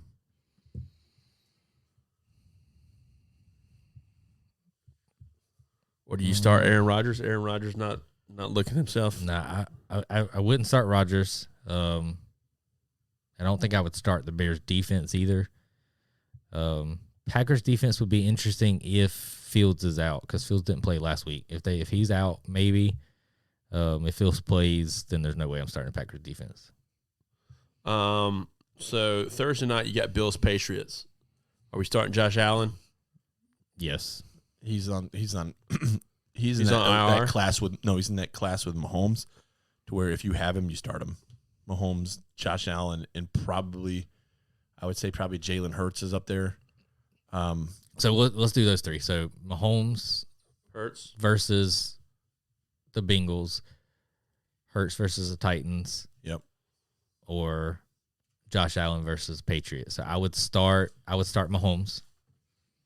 Hang on, say that. Say those. So you got Allen versus what? Yeah, Allen versus Patriots, Mahomes versus The Bengals. The Bengals. And Hurts versus the Titans. Okay. So I'd start Mahomes. That's my start.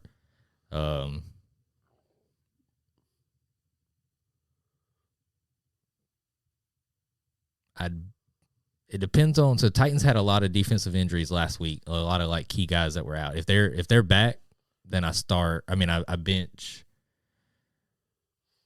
If the Titans players are back, then I bench Allen, cut Hurts. But if the Titans are down defensive players, then I would bench Hurts and cut Allen.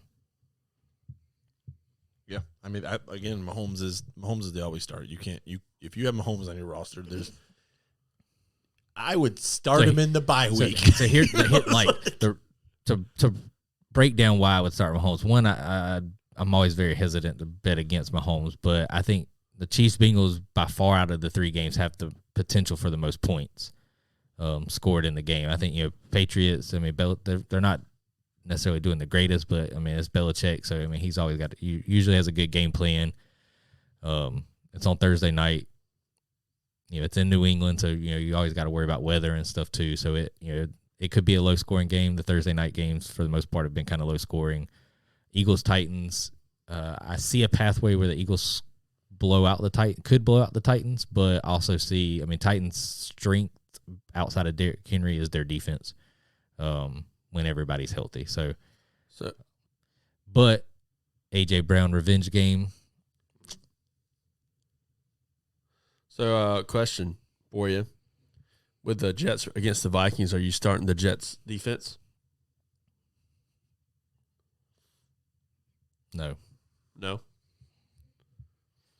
Not if you have an alternative, I guess, if you have to. But I mean, Vikings haven't played well necessarily the last couple weeks, but Jets defense has only given up 196 points total all year.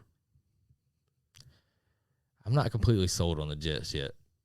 Like, their record looks good. I mean, they've made some plays, but Matt White? give me a couple weeks. Yeah. You think he might have that who was the guy that filled in for Dak for a minute? Cooper Rush. I'm not. He might be a better quarterback than Zach Wilson, but the hype around him, I think, is coming from the fact that Wilson has played so bad the last couple of weeks that just okay play would have seemed like a great improvement. So with Commanders versus Giants, Dolphins versus 49ers, and I don't know if we want to go Vikings, Jets, or Eagles, Titans. Which you had 49ers, Dolphins, Dallas, Colts, and then that third one. Which is the third one I just said? The first one you just said. Giants, Commanders? No, 49ers, Dolphins. Yeah, Giants, Commanders. Yeah. Giants, Commanders. I think the consensus is, with the Cowboys versus the Colts, you take the Cowboys defense. Hands down. I mean, yeah. Even Jeff Saturday of the Colts said the Dallas Cowboys as a whole are the best in the NFL right now. So, but their strongest suit is their defense. The way they're playing, 17 points a game, still best in the league. Dallas defense, for sure. I would have to cut the 49ers defense. I just wouldn't want – I mean, they have a good defense, but I just wouldn't want to go against the blink and score options on the Dolphins. Yeah. So my bench defense would definitely be between the Commanders or the Giants. So your Commanders, your Cowboys have given up 187 points this year. Your 49ers have given up 173, excuse me. Giants have given up 232. Commanders have given up 236. Yeah, I remember, too, the Cowboys have played next game more than everybody because they just played on Thanksgiving. So they played one more game than everybody so far until this weekend. No, What? they're 8-3 and 49ers 7-4. That's 11. I might be mathing wrong again. Commanders have more games. I mean, yeah, the Cowboys did play on Thanksgiving, but everybody else played on Sunday. Yeah. Oh yeah, see, I'm thinking, we're in last week still. I was like, what is he talking about? Sorry guys, I'm still on Thanksgiving mode. When the Cowboys played on Thanksgiving, they were a game up on everybody. Sunday, got it. It's early. All All right, right. give me 3 receivers. 3 receivers. I'm going to say A.J. Brown. Okay. I was hoping he'd be included in that. I'm going to say, I want to say DeAndre Hopkins, but I know he hasn't done well. He just got back for one, but for two, was a good Tyreek Hill. Okay. So A.J. Brown, Tyreek Hill, and The Cardinals are on a bye week, so Hopkins is out. Cut him. yeah. Let's go.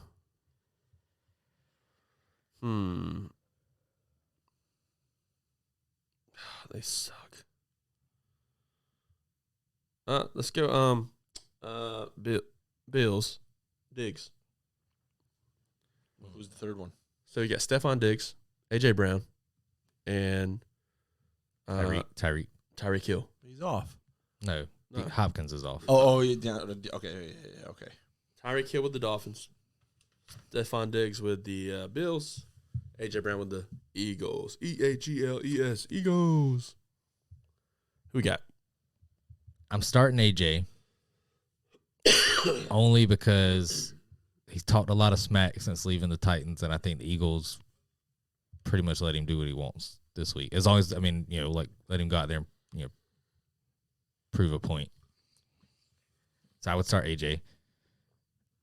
And that Titans are secondary is kind of where a little bit of their weakness on defense.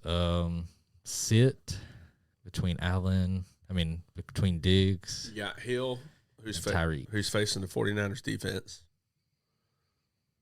And you got the Bills on Thursday night facing the Patriots defense. So I would.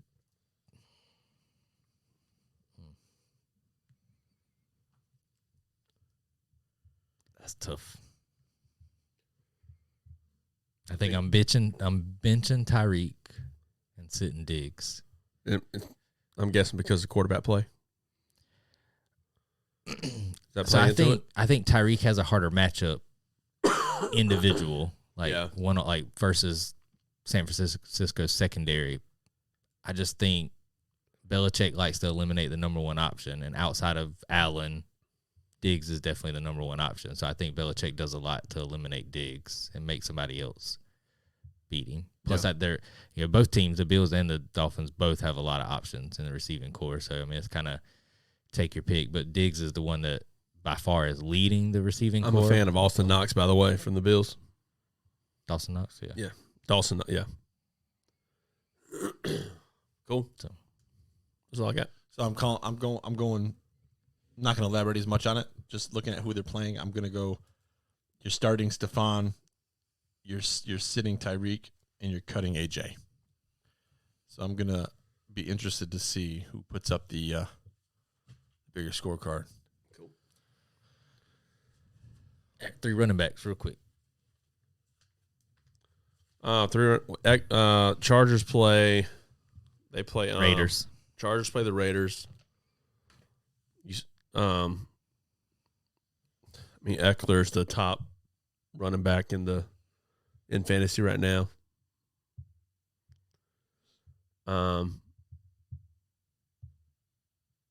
You got Josh Jacobs is doing well. Dude's nasty. So, all right, so you got Eckler, you got Jacobs, third running back. Trying to think of a third. Derrick Henry. I don't know how he does in fantasy though. He's good. I mean, he did good last week. Or Miles Sanders. Which one? Henry. Jacobs might not even play this week. Yeah, I was gonna say that. If you were gonna say McCaffrey, I was gonna say I wouldn't include him because he's questionable. I don't know if he's gonna play, but so is Jacobs. McCaffrey. McCaffrey. Sorry. Thank you. Thank you, somebody, for laughing. Who was that third one? Eckler? We got Eckler, Jacobs, Henry. I haven't looked up Eckler's stats in a while. Is he still number one back? I can't remember. He might be after this week because McCaffrey didn't. What about do a whole lot? How's the guy from the Colts? He doing anything yet? He had a decent week. Let's see, season total. So in my main league, which is kind of the most normal point total, Jacobs is actually the number one running back now. We put up 50 points. Eckler is 2. Mixon's got to be up in the top 5. Nick Chubb. So it's in this league: Jacobs, Eckler, Henry, Chubb, McCaffrey, Barkley, Jones, Stevenson, Mixon. So Mixon's he's been out too. 9th, and then Pollard's 10.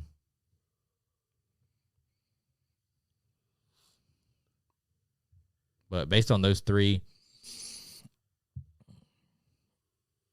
I put Eckler 1 this week. I'd start Eckler.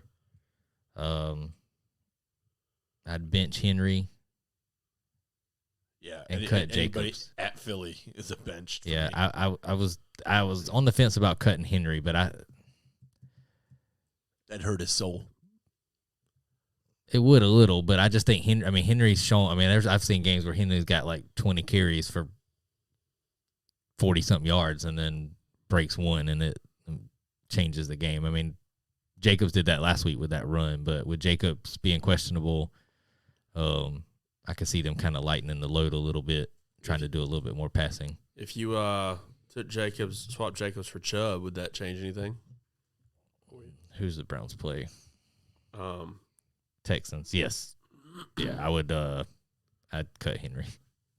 I would still start Eckler, but I would bench Chubb. Houston's defense is the worst. Chubb at Houston is the number 1 matchup in running backs. Yeah, Houston's defense is the worst. But my league's got the top 5 is Eckler, Jacobs, Henry, McCaffrey, Chubb, in that order. Same 5, just in a different order. And that just because maybe something's measured differently, I guess. Or so, guys, we don't know if this will help you, but if you're in fantasy, start bench cut. Maybe take heed if you've got any of these on your teams. You know what else I'd watch for? Looking at matchups, I would look at Saquon against Barkley? Washington. Yep, that could be a light up day. So, want to go ahead and touch base on the shellacking? No, we can't call it a shellacking. But that led to some stuff that I predicted on Sunday, thanks to a source I have. I gotta find out who the heck that is. I messaged Elliot. I was like, "Hey, is that source somebody we know?" He's like, "No." I'm like, "Oh, dang, it's not. It's not SN. It's Dave Meltzer." No, this one was actually right. That's true. So, yeah, I owe Johnathan a T after his South Carolina Gamecocks beat my Clemson Tigers 31-30 in a thriller in Death Valley, Clemson, South Carolina.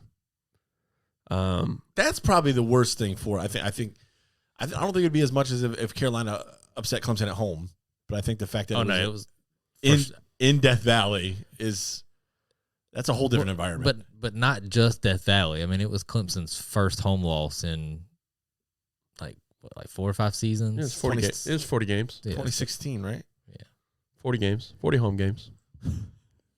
I mean, their first. I mean, that's at some point it was bound to happen. But the fact that it happened to Carolina has to irk Clemson fans just a little bit. And I mean, that wouldn't be a record that I would talk about. I mean, even if it was Carolina at the end, I don't think that would be something that I'd be like, oh, we ain't lost a home game and whatever. I mean, because you have neutral site games and I don't know, things like that. But I mean, it just has a sting a little bit that it was. I mean, looking at it, I don't think. I think Carolina fans were pretty realistic. We knew we had a different team this year. We knew something was different with this team. I don't think anybody could really say we honestly believed. Go ahead. That Carolina was going to win, but we believe that they could win. That didn't change until after the Tennessee game. That changed a lot. I was going to say it was momentum. I mean, it's college football, so you always have to kind of anything can happen on any week. I mean, I've seen you have division non FBS teams beat some teams, but you use the Carolina Tennessee game as an example. But it wasn't until the Tennessee game that I wasn't necessarily. I mean, I always look forward to the Carolina Clemson game just because I have friends that are Clemson fans, and it's just fun to talk trash and everything leading up to the game, and either take it like a man or talk trash after the game. But it wasn't until the Tennessee game where I was like, okay, there's a little swag. Now we're playing. This is a different ball game. I mean, it was the excitement level and anticipation was a lot different than what it had been the week before the Tennessee game. I agree. Well, but and every Clemson fan, realistic Clemson fan, knew that our weakest part of our team was our secondary, defensively. We've known that all year long. Was there a rough game against Notre Dame with our front seven? Yes, absolutely. But what we and I don't know if I said on this show or if I said in conversation with someone else last week was if you allow Spencer Rattler to get past his second or third progression, you said that in the show. He's going to toast you, and it happened. The offensive line blocked great. There was some turnovers for both teams. Some turnovers for Clemson that, both times, 2 fumbles. One looked like the guy. When I first saw it, I was like, did he just try and pitch that forward? Oh, it does on the kick return? Kick return. Yeah. I don't know what. He held the ball way away from his body. It hit his hip. It hit his hip and bounced away. He would have been benched for forever. Something that dumb. The kind of the nail in the coffin turnover for me was that pick. Was it the pick? No, it was the punt return at the end of the game where the guy tried to make a play and he special teams for Carolina. Made a good hit, pops the ball out. Yeah. They recover. So, ball game. That's when that crowd went, they were out. I mean this wholeheartedly and not because I'm a Carolina fan. Because we kind of talked about it, and the more I thought about it and reflected on the game, I know the score was 31-30, but you can't. I mean, both teams had turnovers, so you can't say one was more important than the other or one turnover. I mean, they were pretty even. But I watching the game. I honestly think Carolina really outplayed Clemson, as a whole. I mean, because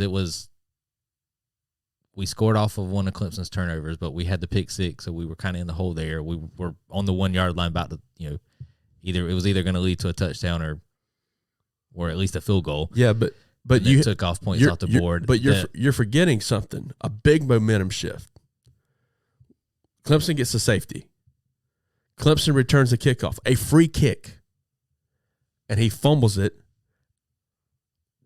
to Carolina, that's a big momentum shift. I think that's the climax. I think that was beginning to end. And say what you want about the refs or whatever. I haven't said anything about the I know refs. nobody has. But what I'm saying is, say what you want. Like what I'm about to say is, you can say what you want, but I don't think there was the lateral pass that they reviewed and they said it stood BS. was BS because that was behind the line. The rules, even if it wasn't, the rules state it has to go forward to be a forward pass. It could be down the line and it's considered a lateral. I literally And just said it was behind.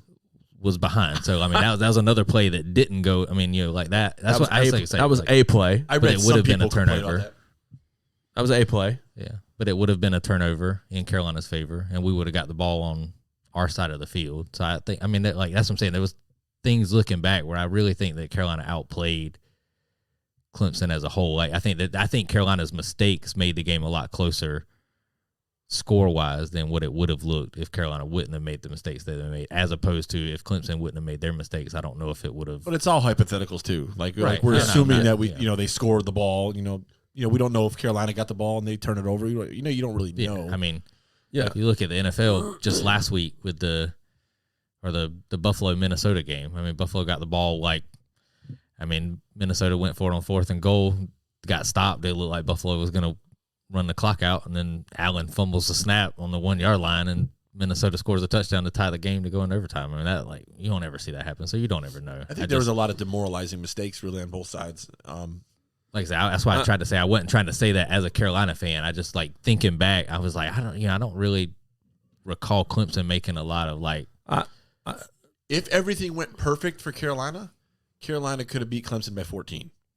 If everything went perfect in their favor, if those turnovers and they scored, I think Carolina could beat by 14.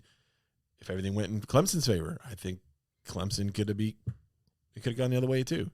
It's just assuming. But Yeah, I mean, and I'd said this in conversation the other day.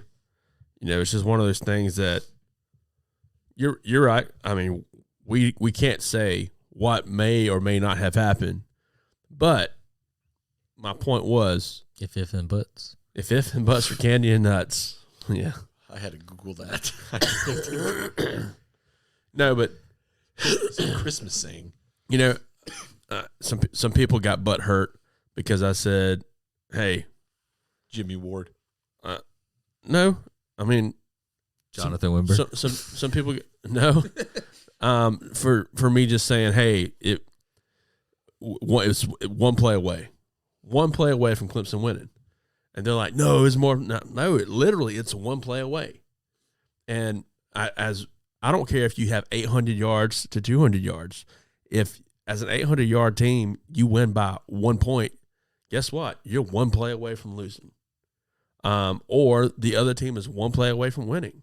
At the end of the day, it doesn't matter what kind of breakdown you have, and we can say, "Oh, well, that team played better overall."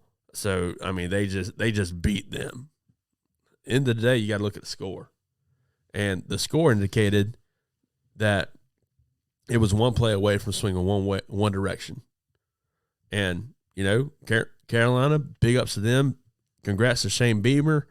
Congrats to Marcus Satterfield for, as I stated Sunday, he was going to be leaving for Nebraska. He has taken his ball and he has said, "Peace out" to Columbia, who's been begging for his head the past 2 years. And then he leads them to 94 points in the last 2 games. Says, sayonara. Yeah, I don't know how I feel about it yet. Part of me is excited. I'll tell you how I feel about it when the replacements announced. Right, that's what I'm saying. Part of me is like, okay, well, if we get somebody more exciting or somebody that maybe has a better feel for what we want to do, that's great. But because of the last 2 weeks, it's like you always run that risk of well, maybe he figured things out. Maybe some unit was clicking as a whole. Some people are claiming they've been running play calls by committee. I've seen some people writing that, "Oh, well, Shane Beamer's the one that's been calling the plays." I don't know. Yeah. What I do know is I was told by my source that on Sunday, I was told Mark Satterfield is out. He's going to Nebraska to be with Matt Rule. That's his boy. They've been buddies for a long time, ever since Temple, Baylor, and the Carolina Panthers. So he's out.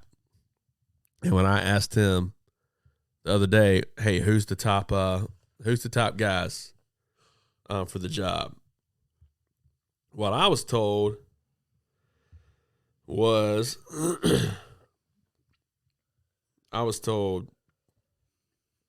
Kendall Browse from Arkansas, Graham Harrell, Brian Johnson, Phil Longo. He said he's a long shot unless he wants out at UNC. I said, what about Garrett Riley? Let me back up. He said Kendall Browse is the OC at Arkansas now, but he's probably on the move. I said, what about Garrett Riley? He said, I don't think he will leave for us, but his name has been mentioned. I'll keep you updated from what I'm hearing, though. That was his words. So, I don't know. Yeah. That's the list he gave me, though.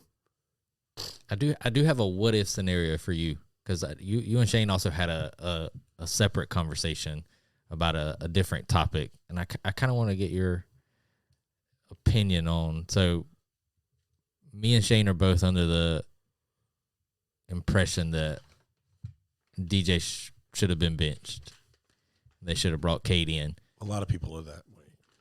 Out of the three of us, me and you were under that impression. And you were under the impression that, like, yes, DJ might not have played the best, but you throw a rookie in there, it could have been worse. No, that's not what I said. I said DJ is the better quarterback of the two. As far as putting him in there, I don't know that it would have done much good, because based on his track record against Notre Dame when he got thrown in there, he was 0 for 1 with a pick. Based on his track record when he got thrown in at Furman for trash time, he played horrible. When he got thrown in there against Georgia Tech, he made a decent play. Other than that, he just hasn't shown much. So my question is, who do you think is a better quarterback, Rattler or DJ? Oh, Rattler. I just wasn't sure. I just didn't. I was just wasn't sure. I was gonna say, if you put Rattler on Clemson, do you think they're still 10-2? You put Rattler on Clemson, I think they're undefeated. If you put DJ on Carolina, 6-6. I was really, say 4. I was gonna go lower than that.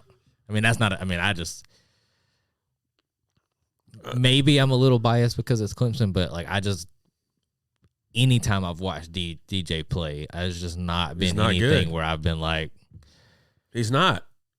That's who I want running my offense. Well, there's Clemson. He can he manage the game maybe, but I've just not seen him make He's a game manager. He's not a game changer. Plays where I'm like, okay, I've yet to see a ball that he throws that's even a spiral.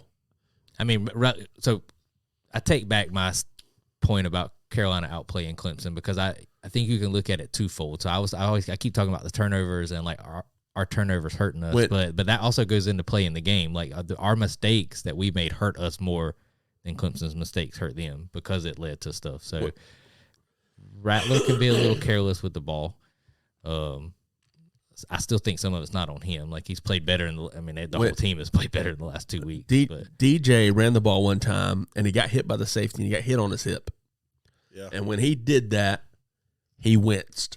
And the moment he did that, he was not going to run the ball anymore. And it hurt. That's exactly what happened. I remember that. So DJ, and everyone knows this about him, at least everyone who follows Clemson, they've known. So DJ cut weight this year. He lost 20 pounds. Great. He's faster this year. Cool. He ran the ball a ton more than he did last year, but he's always been scared to run the ball. At least that's what it comes off as. He's not real fast, not real quick. But yeah, that happened. He went to tuck the ball. He got hit by that safety one time, and after that happened, he didn't want to run no more. It showed. Now, Will Shipley, I still don't understand why they're not running the offense through him more. I don't get it. I don't understand when you have a running back like Will Shipley and he's getting decent carries, why you don't give him a touch in the second half. That I can agree with. You don't give him a touch in the second half. Now, I understand you want to do the running back by committee thing, but Phil Maffa fumbles the kickoff. Maffa. And then you keep him in the second half and he gets almost all your carries. Fumbled by Maffa. He's also He muffed the ball. He's also the one that missed the catch on what should have been called a lateral that USC recovered. And USC had a really shining start. Was Atkins the fullback? Yeah, number 44 tight end.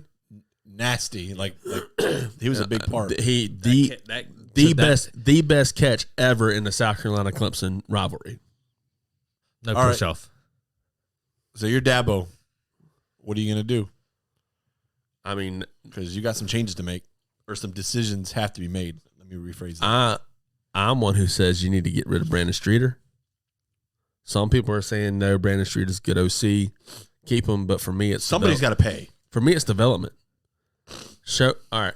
If Brandon Streeter is not the guy who needs to be fired, then put in Cade Klubnik and let me see how much Cade Klubnik's developed over the year. If you got a couple quarterbacks on that team that I actually did some research on the Pizzina kid. Pizzina? So you got Hunter Johnson, who transferred back to Clemson. You have like 6 or 8 quarterbacks on that team. Hunter Johnson, who started at Clemson, transferred out of Clemson, was the starter at begins with an N, not Nebraska, Big Ten school though. Northwestern. Started at Northwestern, graduated from Northwestern, transferred back as a graduate to Clemson. And I'm like, I mean, he's a pocket quarterback. He's not going to run. You know, Cade Klubnik has got some wheels. I know you say DJ's your guy, but go DJ. That's my DJ. Yeah. I mean, hey, not my DJ. He might be a good kid and all, but my gosh, you got to at some point as a coach, you've got to get off that's my guy. That's my guy. Because right now your guy, and okay, I get it. He's 20-4 as a starter, I think, something like that. So I have a serious question for you too, and this is because I wasn't, I haven't watched it 24-4, something like that. Every Clemson game, but 24. So before the season started, we talked about Venables leaving, and there was some rumors about, well, maybe last year, maybe Venables hasn't been the mastermind behind the defense and stuff like that. Like, what's your grade on the defense? Like, do you think the defensive coordinator is okay? Just a secondary needs help. Listen, we have a very young secondary. Very young. I haven't watched enough Clemson games to judge it, but I just I keep going back to our front seven. Would Carolina have scored 31 points against Venables' defense? Yeah, you think so? I think so, and I think that because you look at what he's doing at Oklahoma. True. When you have a secondary that, let's talk about a couple things. One, we had our best corner. Well, I'll say defensive back because he kind of floats between corner and safety. Best defensive back gets tossed with targeting in the game. That hurt a lot. Momentum. And we're young.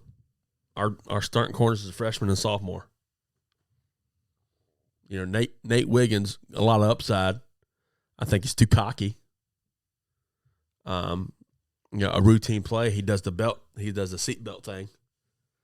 But nah, our secondary is young, man. Like I said, that was an honest question. I mean, I haven't watched enough Clemson games to really be able to judge the defense compared to the last few years. But I didn't see Tyler Venables, and I think he might have gotten hurt. No, he didn't get hurt. He was out there 24. But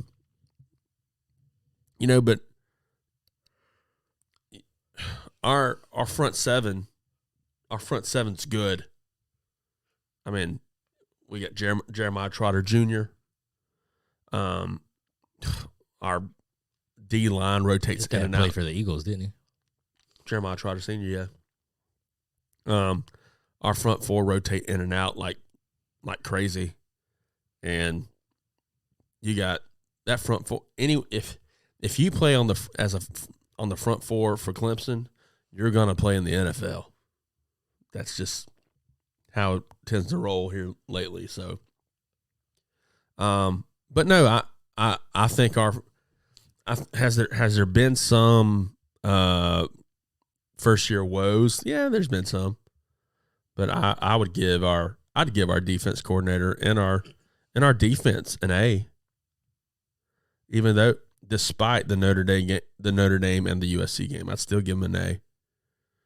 Because everyone who's seen it knows what the issues were. I mean, you have one of your top defensive tackles who was out a couple games because his sister died of brain cancer, and then along with he had his sister dies of brain cancer, and then not long after that he gets some type of weird viral infection where he has to sit. And then I also feel like Clemson's extra careful with their players. So like the least bit of injury, they go ahead and sit them to try and make sure they're healthy next game. And that can also be because of their depth. So, Was it? You got something to say? It's gonna be off topic and switch it to Rattler. But finish what you were saying. Well, I was gonna say one thing that you pointed out that it kind of took me by surprise the other day when we were talking, and you said it that like Clemson didn't have a 100-yard receiver all year. That's wild. Nope. Like I was like, even when you posted it, I was like, that can't be true. And I went back through each game, and I was like, oh my goodness. Nope. Joseph Nagata, 87 yards. That's the highest one they've had. Which goes again to my point. Either something needs to be done with the offense coordinator, or you need to put in a quarterback that can get the ball down the field. Now that maybe a little bit of both. Yeah, and on the flip side of that, our run game we've relied heavily on our run game when you use them. Yeah, I mean Shipley was almost averaging like 10 yards a carry, so that's almost equated to like not running the ball. Marshawn Lynch at the 3-yard line. Yeah, let's run a slant. Let's pass it. You see what happened. So hey, I don't know what happened there. Something's weird. Hey, speaking of that, did you see the NFL Network special on that? Mm-mm. So I caught something the other day, and it was the referees. Oh yeah. Why said, the heck would you pass it? Yeah. Oh my God. I like insider stuff like that, and like hot mics. Hot mics are hilarious to me. Well, that same play. I watched a thing about the Patriots team, and they were interviewing like Patricia and all these people, and they said that all of them, like Football Life or something, like all the coaches were on the sideline before the play, like, hey, should we call a timeout? Should we call a timeout? And Belichick was like, because all the coaches were under the assumption they were going to run, and Belichick's like, it's his call, and they're all like on the headset talking, and he's like, let's just run the play. He was like, we saw this look in practice or whatever. And they were, like every single coach they had it like on video, like Patricia being like, hey, we're gonna call a timeout here, and then Belichick's like stone face just staring at the play, not doing anything. Belichick is intimidating, bro. Does he ever smile? Sometimes I smile. But so flipping the coin, going to Carolina, interesting number. So over the last 2 games versus Tennessee and Clemson, they racked over 1,000 yards in total offense, scored over 90 points in 2 weeks. Big part of it was Spencer Rattler, who completed 72% of his passes in 2 games. Who's less than 300 yards away from 3,000 yards on the season.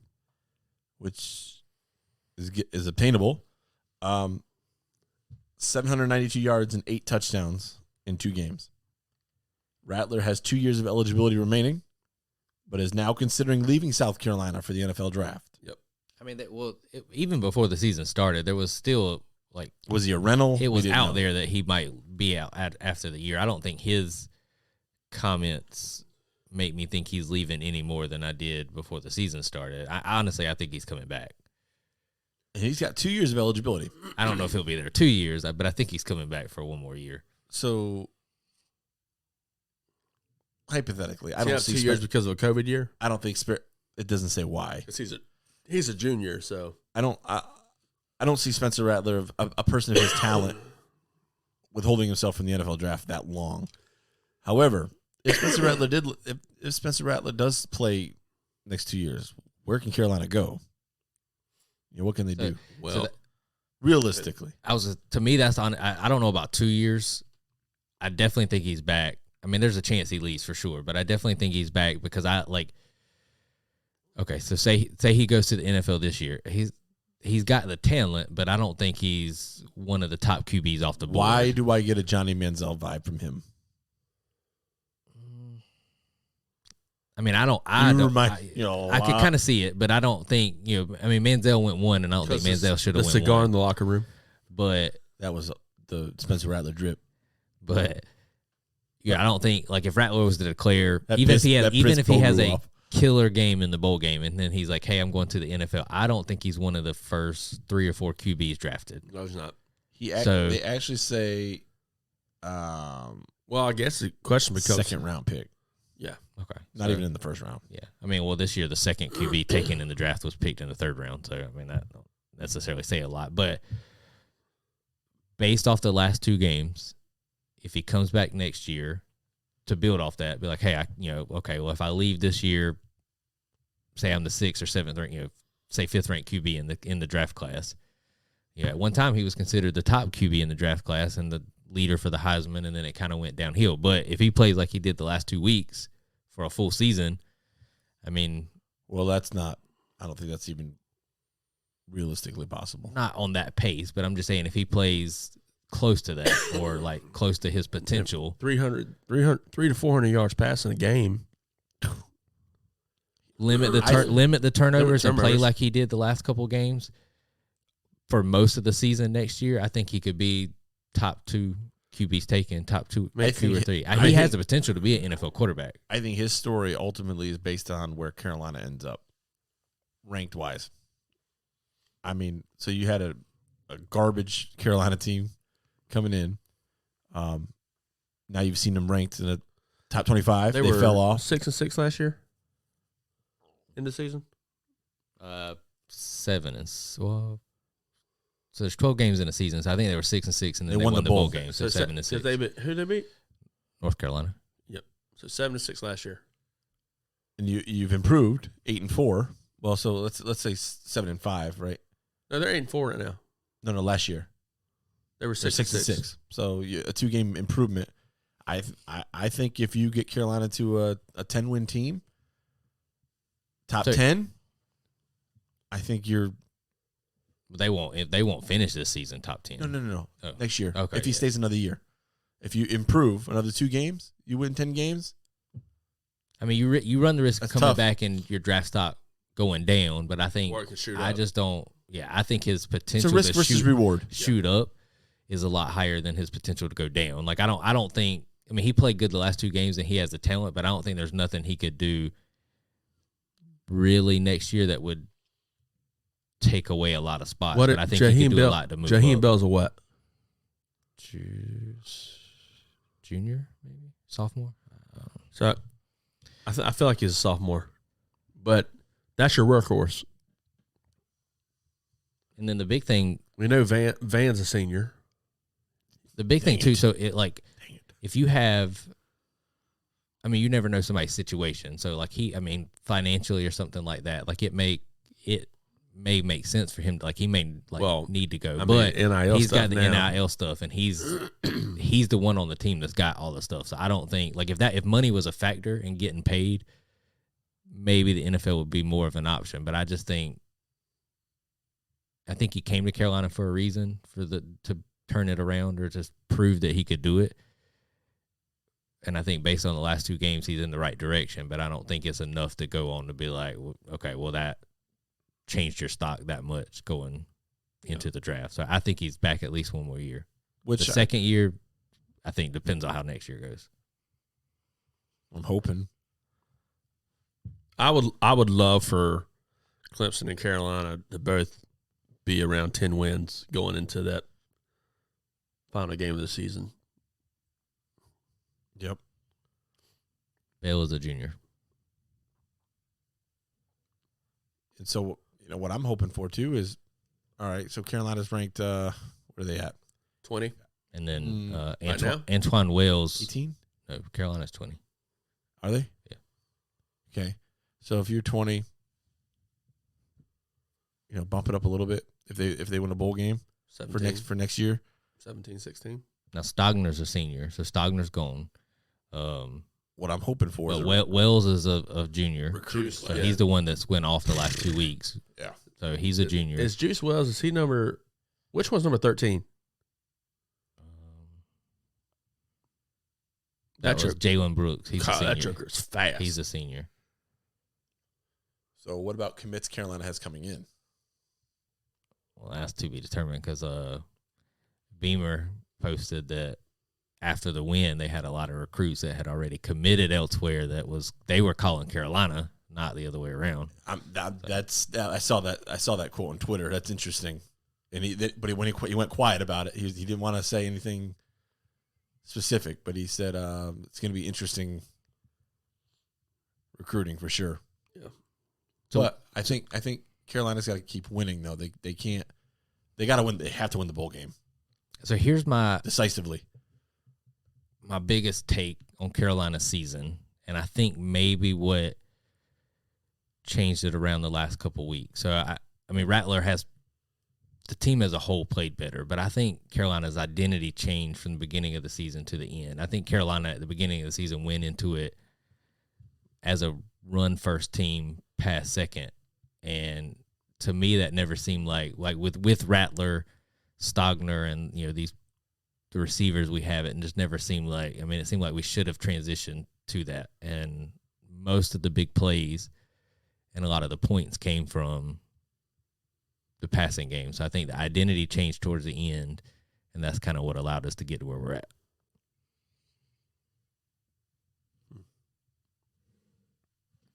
Because we have decent running backs, but I like if we had Shipley, it would be one of those things where I'd be like, hey, run the ball. But we have Marshawn Lloyd, good running backs, but not great running backs. And we, who get Jaheim Bell the ball on the offense, not including the quarterback.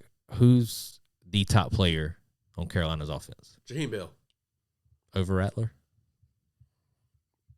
Yeah, I feel like if Jaheim Bell doesn't get the ball at all, where would you put Rattler on that?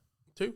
Okay, so top 2 best offensive players on the team are in the passing game. Not, I mean, Bell can kind of do whatever, but I mean, I think you got to lean into your strengths. If your top players are in the passing game, then that's what you got to adjust.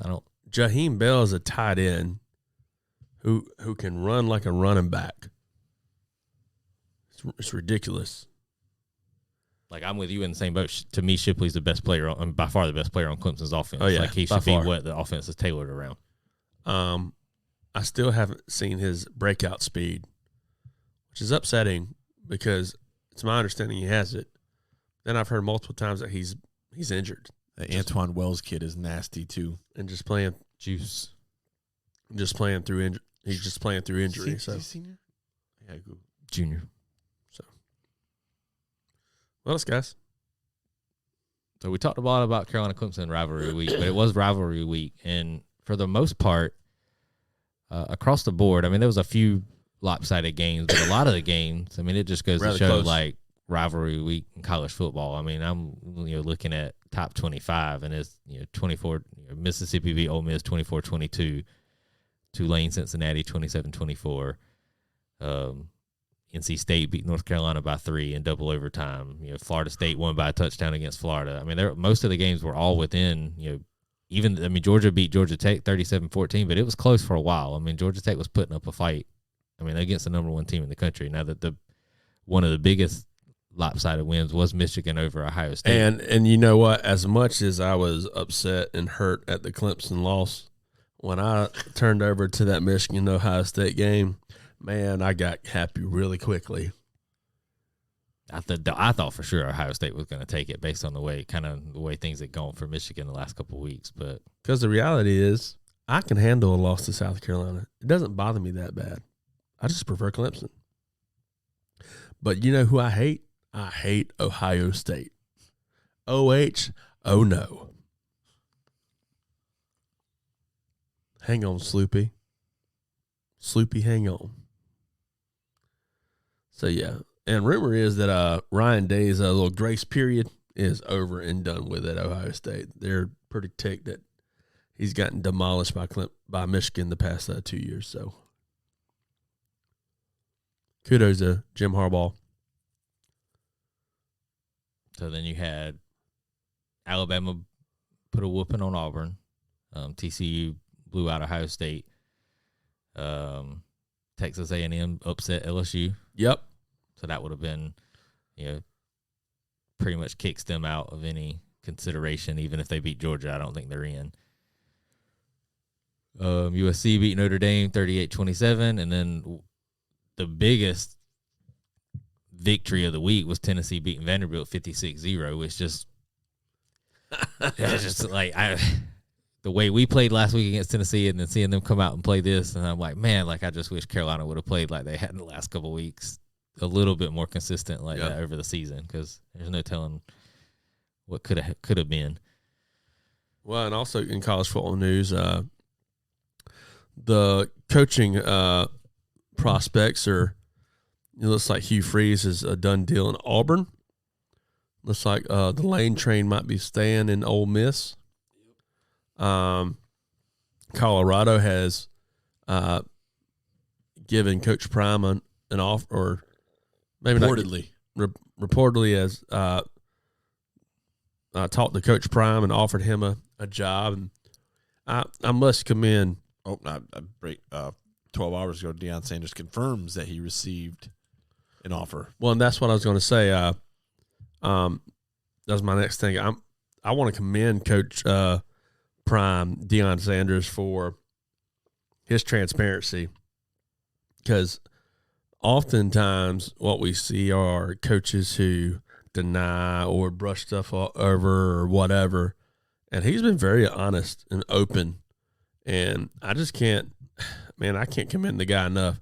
What I'm upset about, I'd want him on my staff, is that nobody else has, or we haven't heard of any other big name schools trying to go after him that we know of. I think going back to Deion as a player, man, Deion's very, I don't know what the word is, but to himself. But I mean, I don't know. I don't know where I was going with that.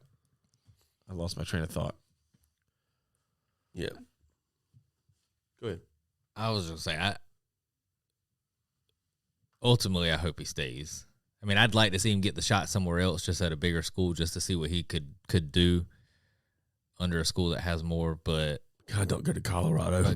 But part of me is just like, I want to see him succeed where he's at. Like, he's done that. I mean, he has succeeded, but I mean, like, continue just to like change the game completely.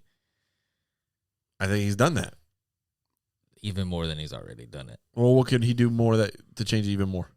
I mean, they got the number one recruit last year, exactly. But like, I just build off that. But imagine him going to Colorado and landing a number one recruit. You know, what Colorado one game last year? Something like that. Yeah, I mean, imagine him changing that around to a 6-win team and then a 10-win team. I mean, that's Colorado.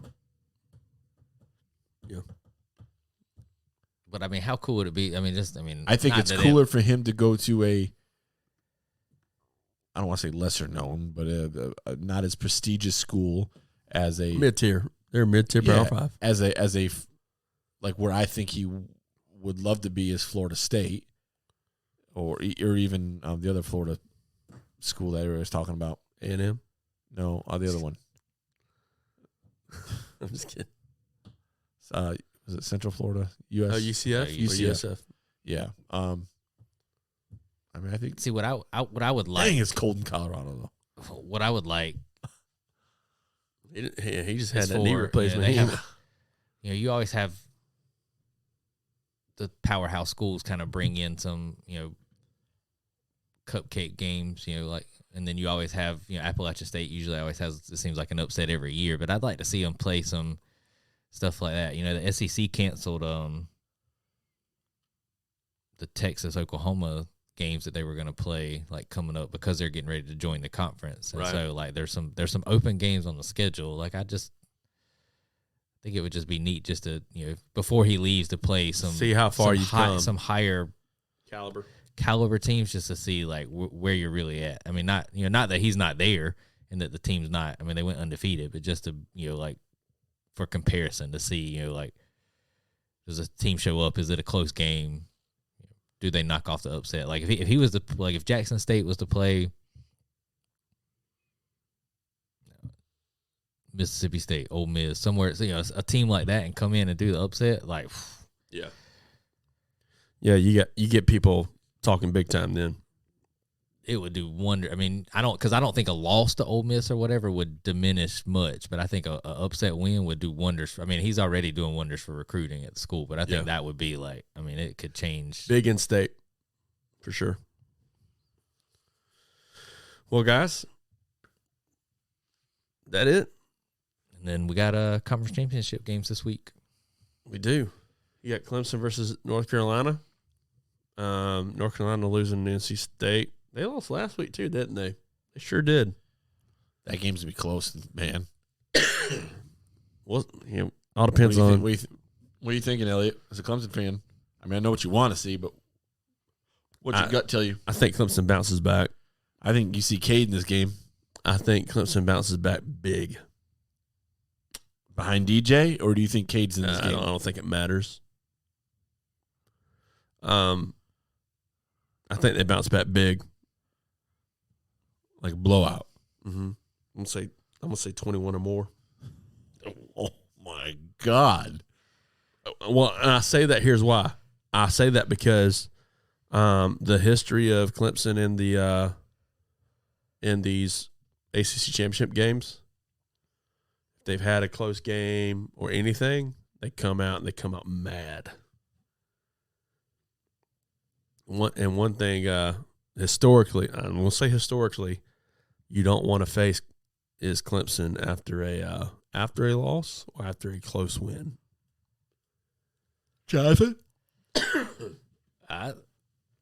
And also, I think Clemson's got the tail tucked between their legs. I think they're defeated. I think they lose. I think they lose by 17. I think North Carolina they've lost 2 in a row. It's bad for North Carolina. I think it'll be a close game. I got a 7. I'm calling 17. Right. So Clemson 21 up. Elliot 21 or more. I'm saying UNC by 17.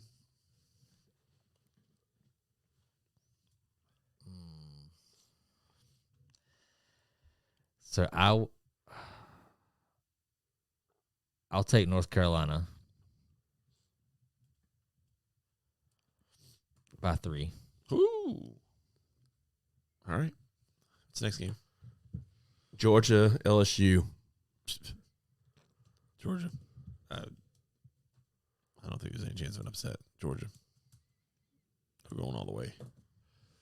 Yeah, I mean, I think Georgia takes it. Yep. It might be closer than what people think. I mean, because I think people have just the fact that LSU lost last week kind of fresh, but Georgia by 7. Going higher. Yeah, I'd probably say 10. I don't think it's going to be a blowout, but Michigan, Purdue. That one will probably be a blowout. I think Michigan takes that one By 21. 35. I'd go 21. Yeah, I'd probably say. I'm writing all these down. Georgia. Elliot, where are you, Georgia? Georgia by what? 7. Georgia by 10. Yeah, I said 10. I got Georgia by 14. I got Michigan by 35. If they can I'll do Michigan by 17. If they can beat Ohio State the way they beat them, yeah. Michigan by 35.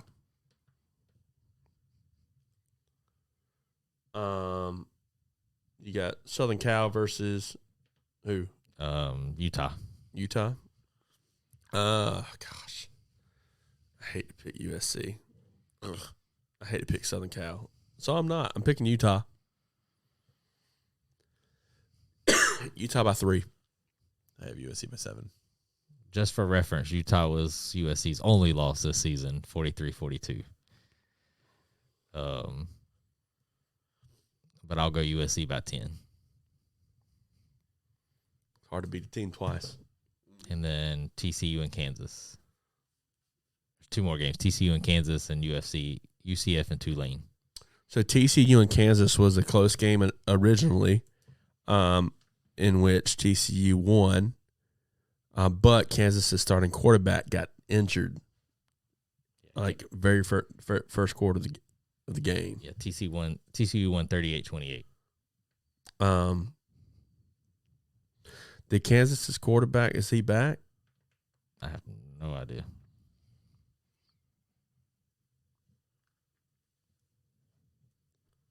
What did Kansas finish? 9-3. Ranked 10th. I'm going to say Kansas by 3. That's what I said TCU by.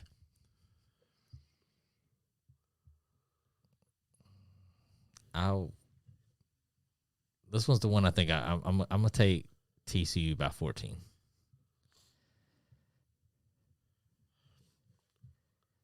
And then UCF and Tulane.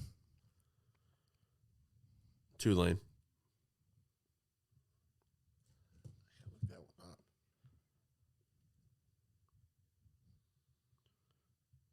Just because I like UCF better, because that's a toss-up to me, I'll take UCF by 3.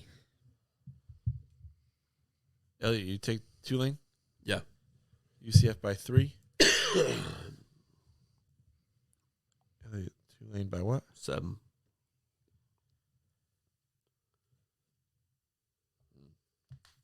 Jalen Daniels. So UCF played Tulane 38-31.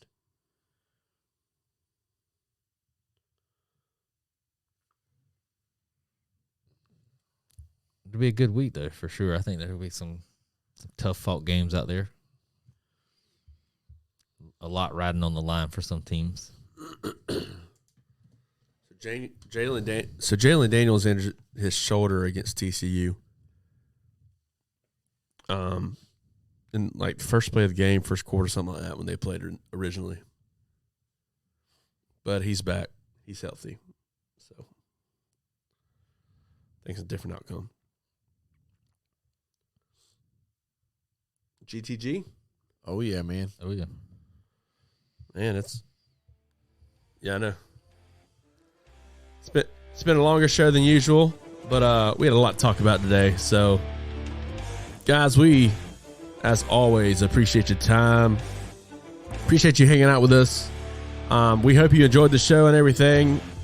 Be sure to come check us out. If you're not doing anything this weekend, come hang out with some of us at Palmetto Championship Wrestling.